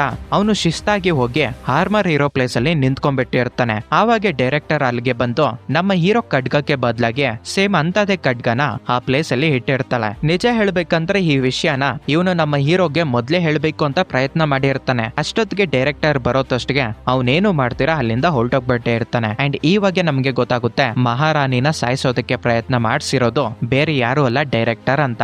ಇದನ್ನೆಲ್ಲ ನೋಡಿದ್ಮೇಲೆ ಯಾರನ್ನ ನಂಬಬೇಕು ಯಾರನ್ನ ನಂಬಾರ್ದು ನನಗೆ ಅರ್ಥ ಆಗ್ತಿಲ್ಲ, ನಂಬಿರೋವ್ರೆ ನಮ್ಗೆ ಮೋಸ ಮಾಡ್ತಿದ್ದಾರೆ ಅಂತ ನಮ್ಮ ಹೀರೋ ಸೈಲೆಂಟ್ ಆಗಿ ನಡ್ಕೊಂಡು ಹೋಗ್ತಿರ್ತಾನೆ. ಆವಾಗ ನಿಮ್ಮನ್ನ ಎತ್ಕೊಂಡು ಇಷ್ಟೆಲ್ಲ ಯಾಕೆ ಥಿಂಕ್ ಮಾಡ್ತಾ ಇದೀಯಾ, ಮೊದ್ಲು ಆ ವಿಡಿಯೋನ ಎತ್ಕೊಂಡೋಗಿ ಇಂಟರ್ನೆಟ್ ಅಲ್ಲಿ ಅಪ್ಲೋಡ್ ಮಾಡಕ್ ಬಿಡು, ಆ ಡೈರೆಕ್ಟರ್ ಮಾಡಿರೋ ಕೆಲಸ ಎಲ್ಲರಿಗೂ ಗೊತ್ತಾಗೋಗ್ಬಿಡುತ್ತೆ, ಆವಾಗ ನೀನು ಇನ್ನೋಸೆಂಟ್ ಆಗಿ ಪ್ರೂವ್ ಆಗ್ತೀಯ ಅಂತ ಹೇಳ್ತಾಳೆ. ಅದಕ್ಕೆ ನಮ್ಮ ಹೀರೋ ಇದ್ಕೊಂಡು ಇಲ್ಲ ನಾನು ಆ ತರ ಮಾಡಿದ್ದೀನಿ ಅಂತ ಅನ್ಕೋ. ಆಕ್ಚುಲಿ ಹೇಳ್ಬೇಕಂದ್ರೆ ಡೈರೆಕ್ಟರ್ ಅಂದ್ರೆ ರಾಣಿಗೆ ರೈಟ್ ಹ್ಯಾಂಡರು, ಹಾಗೆ ನಮ್ಮ ಗಾರ್ಡ್ಸ್ಗೆಲ್ಲ ಗೈಡ್ ಮಾಡೋರು ಅಂತಾನೆ ಹೇಳ್ಕೋಬಹುದು. ಅಂತ ಅವಳೆ ಮೋಸ ಮಾಡೋದಕ್ಕೆ ಪ್ರಯತ್ನ ಮಾಡಿದ್ದಾಳೆ ಅಂತ ಪ್ರಜೆಗಳಿಗೆ ಗೊತ್ತಾದ್ರೆ ಪ್ರಜೆಗಳಿಗೆ ರಾಜನ ಮೇಲೆ ಇರೋ ನಂಬಿಕೆನೆ ಹೊರಟೋಗ್ಬಿಡುತ್ತೆ. ಡೈರೆಕ್ಟರ್ ಒಬ್ಳೆ ತಾನೇ ಪ್ರಾಬ್ಲಮ್, ಅದನ್ನ ಸಾಲ್ವ್ ಮಾಡೋಣ, ಫಸ್ಟ್ ಈ ವಿಷಯನ ನಾವು ಅಂಬ್ರೂಸ್ಗೆ ಹೋಗಿ ಹೇಳೋಣ ಅಂತ ಹೇಳಿದಾಗ ಸರೆ ನಿನ್ನ ಇಷ್ಟ ಏನಾದ್ರೂ ಮಾಡ್ಕೊ, ಇಫ್ ಇನ್ ಕೇಸ್ ಯಾರಾದ್ರೂ ನನ್ ಮೇಲೆಗೆ ಬಂದವ್ರೆ ಅನ್ಕೋ, ಅವ್ರ ಕತೆ ಮುಗೀತು ಅಂತ ಹೇಳ್ತಾಳೆ. ಅಂಡ್ ನಂತರ ಇಬ್ರು ಹೋಗಿ ಅಂಬ್ರೂಸ್ ಹತ್ರ ಈ ವಿಷಯ ಹೇಳೋಣ ಅಂತ ಅನ್ಕೊಂಡ್ರೆ ಅವನ ಪಕ್ಕದಲ್ಲೇ ಈ ಡೈರೆಕ್ಟರ್ ಕೂಡ ಇರ್ತಾಳೆ. ನೋಡು ಮಗ, ನಿಜ ಹೇಳ್ಬೇಕಂದ್ರೆ ರಾಣಿನ ಸಾಯಿಸಿರೋದು ಈ ಡೈರೆಕ್ಟರ್, ಅವಳನ್ನ ನಂಬೋದಕ್ಕೆ ಹೋಗ್ಬೇಡ ಅಂತ ವಿಡಿಯೋ ಪ್ರೂಫ್ ತೋರ್ಸೋದಕ್ಕೆ ಹೋಗ್ತಿರ್ತಾನೆ. ಸರಿಯಾಗಿ ಅದೇ ಟೈಮ್ಗೆ ಡೈರೆಕ್ಟರ್ ಅವನು ವೆಪನ್ ಆಚೆಗಡೆ ತೆಗಿತಿದ್ದಾನೆ ಅಂತ ಹೇಳೋದ್ರಿಂದ ಬೇರೆ ಸೈನಿಕರು ಅದನ್ನ ಶೂಟ್ ಮಾಡಾಕ್ತಾರೆ. ಇದರಿಂದ ಅವನ ಹತ್ರ ಇರೋದು ಪ್ರೂಫ್ ಕೂಡ ಹೋಗುತ್ತೆ. ನೋಡು ಮಗ, ನಿಜವಾಗ್ಲೂ ಹೇಳ್ತಾ ಇದ್ದೀನಿ, ಮಹಾರಾಣಿನ ಸಾಯಿಸಿದ್ದು ಡೈರೆಕ್ಟರ್, ನಾನ್ ಯಾಕೆ ಮಹಾರಾಣಿನ ಸಾಯಿಸ್ಲಿ ಅಂತ ನಮ್ಮವನು ಹೇಳ್ತಿರ್ತಾನೆ. ಇದನ್ನೆಲ್ಲ ಕೇಳಿ ಅಂಬ್ರೂಸು ಸ್ವಲ್ಪ ನಂಬದಂಗೆ ಇರ್ತಾನೆ. ಸರಿಯಾಗಿ ಅದೇ ಟೈಮ್ಗೆ ನಿಮ್ಮನ್ನ ಕಣ್ಣುಗಳು ಒಂಥರ ಕಾಣಿಸೋದ್ರಿಂದ ಆ ಹುಡುಗಿ ಯಾರು, ನಿನ್ ಜೊತೆ ಯಾಕಿದ್ದಾಳೆ ಅಂತ ಕೇಳಿದಾಗ ನೋಡು ಮಗ, ಆ ಹುಡುಗಿ ಬಗ್ಗೆ ಮಾತಾಡೋ ಟೈಮು ಇದಲ್ಲ, ನಾನು ಕ್ಲಿಯರ್ ಕಟ್ ಆಗಿ ಆ ಹುಡುಗಿ ಬಗ್ಗೆ ಎಕ್ಸ್ಪ್ಲೇನ್ ಮಾಡ್ತೀನಿ, ಮೊದ್ಲು ಡೈರೆಕ್ಟರ್ ಬಗ್ಗೆ ಹೇಳು ಅಂತ ಹೇಳ್ತಿರುವಾಗ ನೀನ್ ಅದೆಲ್ಲ ನಿಲ್ಸೋ ಮೊದ್ಲು ಅಂಡ್ ಆ ಹುಡುಗಿ ಯಾಕೆ ಒಂಥರ ಕಾಣ್ತಿದ್ದಾಳೆ ಅಂತ ಹೇಳ್ಬಿಟ್ಟು ಸೈನಿಕರಿಗೆ ಆಜ್ಞೆ ಕೊಡ್ತಾನೆ, ನಮ್ಮ ಹೀರೋನ ಅರೆಸ್ಟ್ ಮಾಡಿ ಅಂತ. ಇದರಿಂದ ನಮ್ಮವನ್ಗೆ ಅರ್ಥ ಆಗೋಗ್ಬಿಡುತ್ತೆ ಇದು ಮಾತುಗಳಲ್ಲಿ ಮುಗಿಯೋ ಕೆಲ್ಸ ಅಲ್ಲ ಅಂತ ಹೇಳ್ಬಿಟ್ಟು ಸರಿ ನಿಮ್ಮನ ನಿನ್ನ ಕೆಲ್ಸ ಸ್ಟಾರ್ಟ್ ಮಾಡು ಅಂತ ಹೇಳ್ತಾನೆ. ನಿಮ್ಮನ ವೈಟ್ ಮಾಡ್ತಿರ್ತಾಳೆ, ಸೈನಿಕರನ್ನ ಹೊಡಿಬೇಕು, ಯಾರ ಹತ್ರ ಆದ್ರೂ ಫೈಟ್ ಮಾಡ್ಬೇಕಂದ್ರೆ ತುದಿ ಕಾಲಲ್ಲಿ ನಿಂತ್ಕೊಂಡಿರ್ತಾಳೆ. ಇನ್ ಅವನ್ ಕಡೆಯಿಂದಾನೆ ಗ್ರೀನ್ ಸಿಗ್ನಲ್ ಬಂದಾಗ ಈ ಹುಡುಗಿ ಸುಮ್ನೆ ಇರ್ತಾಳೆ. ಅಷ್ಟೇ ಗೊರಿಲ್ಲಾ ಟೈಪ್ಗೆ ಕನ್ವರ್ಟ್ ಆಗಿ ನೆಕ್ಸ್ಟ್ ಲೆವೆಲ್ ಅಲ್ಲಿ ಅಲ್ಲಿರೋವನ್ನ ಹೊಡಿತಿರ್ತಾಳೆ. ನಿಜ ಹೇಳ್ಬೇಕಂದ್ರೆ ಆ ಸೈನಿಕರು ಮೊದ್ಲಿಂದಾನು ಟ್ರೈನಿಂಗ್ ತಗೊಂಡಿರ್ತಾರೆ, ಬಟ್ ನಮ್ಮ ನಿಮೋನ ಡಿಫ್ರೆಂಟ್ ಕ್ರಿಯೇಚರ್ಸ್ ಆಗಿ ಕನ್ವರ್ಟ್ ಆಗಿ ಅಲ್ಲಿರೋ ಸೈನಿಕರನ್ನ ಹೊಡಿತಿರ್ತಾಳೆ. ಹಾಗಂತ ಹೇಳ್ಬಿಟ್ಟು ನಮ್ಮ ಹೀರೋ ಏನ್ ಸುಮ್ನೆ ಇರೋದಿಲ್ಲ, ಅವನು ಕೂಡ ಸೈನಿಕರನ್ನ ಹೊಡಿತಿರ್ತಾನೆ. ನಂತರ ನಿಮ್ಮನ್ನ ಒಂದು ಕುದುರೆ ಆಗಿ ಕನ್ವರ್ಟ್ ಆಗಿ ನಮ್ಮ ಹೀರೋನ ಕೆಳಗಡೆಗೆ ಕರ್ಕೊಂಡ್ ಬರ್ತಾಳೆ. ಲಾಸ್ಟ್ ಗೆ ಬಾಲಿಸ್ಟರು ಅವನ ಫ್ರೆಂಡ್ ಆಗಿರೋ ಅಂಬ್ರೂಸ್ ಜೊತೆನೆ ಫೈಟ್ ಮಾಡ್ತಿರ್ತಾನೆ. ಆ ಟೈಮ್ ಅಲ್ಲೂ ಕೂಡ ನಮ್ಮ ಹೀರೋ ಹೇಳೋದಕ್ಕೆ ಪ್ರಯತ್ನ ಮಾಡ್ತಾನೆ, ನೋಡು ಮಗ, ನಾನಲ್ಲ ಮಹಾರಾಣಿನ ಹತ್ಯೆ ಮಾಡಿದ್ದು, ನಿಜ ಹೇಳ್ತಿದ್ದೀನಿ, ಡೈರೆಕ್ಟರೇ ಹತ್ಯೆ ಮಾಡೋದಕ್ಕೆ ನೋಡಿರೋದು ಅಂತ ಹೇಳ್ತಾ ಇದ್ರು ಅವನು ಅದನ್ನ ನಂಬ್ತಾನೆ ಇರೋದಿಲ್ಲ. ಸರಿಯಾಗಿ ಅದೇ ಟೈಮ್ಗೆ ಒಬ್ಬ ಸೈನಿಕ ಬಾಲಿಸ್ಟರ್ ನ ಒಂದು ಸ್ಟೇಜ್ ಅಲ್ಲಿ ಹಿಡ್ಕೊಳ್ಳೋದಕ್ಕೆ ಟ್ರೈ ಮಾಡ್ತಾನೆ. ಸರಿಯಾಗಿ ಅದೇ ಟೈಮ್ಗೆ ನಿಮೋನ ನಮ್ಮ ಹೀರೋನ ಕಾಪಾಡೋದಕ್ಕೆ ಬರ್ತಿರುವಾಗ ಅಲ್ಲಿರೋ ಸೈನಿಕರೆಲ್ಲರೂ ಕರೆಂಟ್ ಶಾಕ್ ಕೊಟ್ಟು ನಿಮೋನನ ಹಿಡ್ಕೊಳ್ಳೋದಕ್ಕೆ ಪ್ರಯತ್ನ ಮಾಡ್ತಾರೆ. ಬಟ್ ಇಲ್ಲಿ ಅವ್ರು ಮಾಡಿರೋ ತಪ್ಪೇನಪ್ಪಾ ಅಂದ್ರೆ ನಿಮೋನ ಶಕ್ತಿಗಳನ್ನ ಕಮ್ಮಿ ಅಂತ ಅನ್ಕೊಂಡಿರೋದು. ಆ ಹುಡುಗಿಗೆ ಇರೋ ಪವರ್ಸ್ ಯಾರೂನು ಕೂಡ ಎಕ್ಸ್ಪೆಕ್ಟ್ ಮಾಡೋದಕ್ಕಾಗಲ್ಲ. ನೆಕ್ಸ್ಟ್ ಸೆಕೆಂಡ್ ಗೆ ನಿಮೋನ ಒಂದು ಡ್ರಾಗನ್ ಆಗಿ ಕನ್ವರ್ಟ್ ಆಗಿ ಅಲ್ಲಿರೋ ಸೈನಿಕರನ್ನೆಲ್ಲ ಕ್ಲೋಸ್ ಮಾಡಾಕ್ ಬಿಡ್ತಾಳೆ. ಸರಿಯಾಗಿ ಅದೇ ಟೈಮ್ಗೆ ಒಂದು ಕಾರು ರೋಲ್ ಹಾಕೊಂಡ್ ಬಂದು ಒಂದು ಚಿಕ್ಕ ಹುಡುಗಿ ಮೇಲೆ ಬೀಳ್ತಿರುವಾಗ ನಿಮೋನ ತನ್ನ ಬಾಲದಿಂದ ಆ ಕಾರ್ನ ಸ್ಟಾಪ್ ಮಾಡಿಸಿ ನಂತರ ಒಂದು ಚಿಕ್ಕ ಹುಡುಗಿಯಾಗಿ ಕನ್ವರ್ಟ್ ಆಗಿ, ನೋಡು ಹುಡುಗಿ, ನಾನ್ ನಿನ್ನೇನು ಮಾಡೋದಿಲ್ಲ ಅಂತ ಪ್ರೀತಿಯಿಂದ ಮಾತಾಡೋದಕ್ಕೆ ಹೋಗ್ತಿರ್ತಾಳೆ. ಆದ್ರೆ ಆ ಹುಡುಗಿ ನಿಮೋನ ತನ್ನ ಪ್ರಾಣ ಕಾಪಾಡಿದಾಳೆ ಅಂತ ಯೋಚನೆ ಮಾಡ್ತೀರಾ ಒಂದು ಕತ್ತಿನ ಹಿಡ್ಕೊಂಡು ನೀನ್ ಅಲ್ಲೇ ನಿಂತೋಗ್ಬಿಡು ಮಾನ್ಸ್ಟರ್ ಅಂತ ಹೇಳ್ತಾಳೆ. ಅದಕ್ಕೆ ನಮ್ಮ ನಿಮೋನಾಗೆ ಎಲ್ಲೋ ಒಂದ್ ಹತ್ರ ನೋವಾಗುತ್ತೆ. ಇದರಿಂದ ಸೈಲೆಂಟ್ ಆಗಿ ಇದ್ದೋಗ್ಬಿಡ್ತಾಳೆ. ಸರಿಯಾಗಿ ಅದೇ ಟೈಮ್ಗೆ ನಮ್ಮ ಹೀರೋ ಬಂದು ಒಂದು ವೆಹಿಕಲ್ ಅಲ್ಲಿ ಆ ಹುಡುಗಿನ ಎತ್ತಾಕೊಂಡು ಹೊರಟೋಗ್ಬಿಡ್ತಾನೆ. ಅವರಿಬ್ರು ಸೀಕ್ರೆಟ್ ಪ್ಲೇಸ್ ಗೆ ಬಂದಿದ್ದೆ ನಿಮೋನ ತುಂಬಾ ನೋವು ಪಡ್ತಿರ್ತಾಳೆ. ಲಿಟ್ರಲಿ ಹೇಳ್ಬೇಕಂದ್ರೆ ನಿಮೋನ ಆ ಚಿಕ್ಕ ಹುಡುಗಿನ ಕಾಪಾಡೋದಕ್ಕೆ ಪ್ರಯತ್ನ ಮಾಡಿರ್ತಾಳೆ. ಆದ್ರೆ ಆ ಚಿಕ್ಕ ಹುಡುಗಿ ಕಾಪಾಡಿರೋದನ್ನ ನೋಡ್ತೀರಾ ಮಾನ್ಸ್ಟರ್ ಆಗಿ ಕನ್ವರ್ಟ್ ಆಗಿರೋದು ಮಾತ್ರ ನೋಡಿರ್ತಾಳೆ. ಇದರಿಂದ ನಿಮೋನ ಜನರೆಲ್ಲರೂ ಒಂದೇ, ಅವ್ರಿಗೆ ಬೇಕಾಗಿರೋದು ಕೆಟ್ಟದ್ದು, ಒಳ್ಳೇದು ಬೇಕಾಗಿರೋದಿಲ್ಲ ಅಂತ ತುಂಬಾನೇ ಬಾಧೆ ಪಡ್ತಿರ್ತಾಳೆ. ಇದನ್ನೆಲ್ಲ ನೋಡಿ ನಮ್ಮ ಹೀರೋ ಸರೆ ಮನುಷ್ಯರೆಲ್ಲರೂ ಒಂದೇ. ನಿಜ ಹೇಳ್ಬೇಕಂದ್ರೆ ಈ ರಾಜ್ಯದಲ್ಲಿ ನಾವು ಎಲ್ಲಿಗೋದ್ರೂ ನಮ್ಮನ್ನ ಹತ್ಯೆ ಮಾಡಿರೋರ ತರನೇ ನೋಡ್ತಾರೆ. ಇದರಿಂದ ನಾವಿಬ್ರು ಈ ಕೋಟೆನ ಬಿಟ್ಟು ಆಚೆ ಕಡೆಗೆ ಹೊರಟೋಗ್ಬಿಡೋಣ, ಅಲ್ಲೆಲ್ಲಾದ್ರೂ ಪ್ರಶಾಂತವಾಗಿ ಜೀವನ ಮಾಡೋಣ ಅಂತ ಹೇಳಿದಾಗ ನಿಮ್ಮನ್ನ ಮತ್ತೆ ನಾರ್ಮಲ್ ಗೆ ಬಂದ್ಬಿಟ್ಟು ನಿನ್ನ ಐಡಿಯಾ ಏನೋ ಚೆನ್ನಾಗೈತೆ, ಬಟ್ ನಾವ್ ಆತರ ಮಾಡೋದ್ ಬೇಡ. ಯಾಕಂದ್ರೆ ಇಷ್ಟು ದೊಡ್ಡ ತಪ್ಪು ಮಾಡಿರೋ ಡೈರೆಕ್ಟರ್ ಆರಾಮಾಗಿ ಇಲ್ಲೇ ಇದ್ದಾಳೆ, ನಾವು ತಪ್ಪು ಮಾಡದೇ ಇರೋರು, ನಾವ್ ಯಾಕೆ ಓಡೋಗ್ಬೇಕು, ಆ ಡೈರೆಕ್ಟರ್ ಗೆ ಹೆಂಡ್ ಕಾರ್ಡ್ ಕೊಟ್ಬಿಡೋಣ ಅಂತ ಹೇಳ್ತಾಳೆ. ನಂತರ ಸೀನು ಡೈರೆಕ್ಟರ್ ಹತ್ರ ಓಪನ್ ಆಗುತ್ತೆ. ಅಲ್ಲಿಗೆ ಆಂಬ್ರೋಸ್ ಬಂದ್ಬಿಟ್ಟು, ಯಾಕೆ ನೀನು ಮಹಾರಾಣಿನ ಸಾಯಿಸ್ಬಿಟ್ಟು ಆ ತಪ್ಪು ಮಾಡಿರೋದು ನನ್ ಫ್ರೆಂಡ್ ಅಂತ ಹೇಳಿದ್ದು ಅಂತ ಕೇಳ್ತಾನೆ. ಅದಕ್ಕೆ ಡೈರೆಕ್ಟರ್ ಇದ್ಕೊಂಡು, ನಿಜ ಹೇಳ್ಬೇಕಂದ್ರೆ ನಾನು ಚಿಕ್ಕವಾಗಿದ್ದಾಗ ನನ್ನ ಕನ್ಸಲ್ಲಿ ತುಂಬಾ ಮಾನ್ಸ್ಟರ್ಸ್ ಈ ಸಿಟಿ ಒಳಗಡೆಗೆ ಬಂದು ಜನರನ್ನೆಲ್ಲ ಸಾಯಿಸಾಕ್ಬಿಡ್ತಾ ಇದ್ವು. ಈ ಬಾಲಿಸ್ಟರು ಚಿಕ್ಕವಾಗಿದ್ದಾಗ ಅವನ ಖಡ್ಗದಿಂದ ಆ ಕೋಟೆಗೆ ಒಂದು ಮಾರ್ಕ್ ಬಿದ್ದಿತ್ತು. ಆವಾಗಿಂದನೂ ನನ್ಗೊಂದು ಡೌಟೆ, ಇವನಿಂದನೇ ಈ ರಾಜ್ಯ ಸರ್ವನಾಶ ಆಗೋಗ್ಬಿಡುತ್ತೆ ಅಂತ. ನಾನು ಆ ಟೈಮಲ್ಲೇ ರಾಣಿಗೆ ಹೇಳಿದ್ದೆ, ಇವನನ್ನ ಅಷ್ಟೊಂದು ನಂಬೋದಕ್ಕೆ ಹೋಗ್ಬಿಡಿ, ಅವನನ್ನ ಬಿಟ್ಟಾಗ್ಬಿಡಿ ಅಂತ. ಆದ್ರೆ ರಾಣಿ ನನ್ ಮಾತು ಕೇಳಲೇ ಇಲ್ಲ. ಇವಾಗ ನೋಡೋದಾ ಅವನೇ ಮಾನ್ಸ್ಟರ್ ನ ಕರ್ಕೊಂಡ್ ಬಂದು ನಮ್ಮ ರಾಜ್ಯದ ಸೈನಿಕರ ಮೇಲೆ ಅಟ್ಯಾಕ್ ಮಾಡಿಸಿದಾನೆ ಅಂತ ಹೇಳ್ತಾಳೆ. ಹೀಗೆ ಮಾತಾಡ್ಕೊಂಡೆ ನಿಧಾನವಾಗಿ ಒಂದು ಕತ್ತಿ ಎತ್ಕೊಂಡು ಆಂಬ್ರೋಸ್ ನ ಚುಚಾಕ್ ಬಿಡ್ತಾಳೆ. ನಾನೇ ಮಹಾರಾಣಿನ ಹತ್ಯೆ ಮಾಡಿಸಿತ್ತು, ಅದನ್ನ ನಿನ್ ಫ್ರೆಂಡ್ ಮೇಲೆ ಹಾಕಿದ್ದು ಕೂಡ ನಾನೇ, ಇವಾಗ ಏನ್ ಕಿತ್ತು ಗುಟ್ಟಾಕ್ತೀಯ ನೀನು ಅಂತ ಕೇಳಿದಾಗ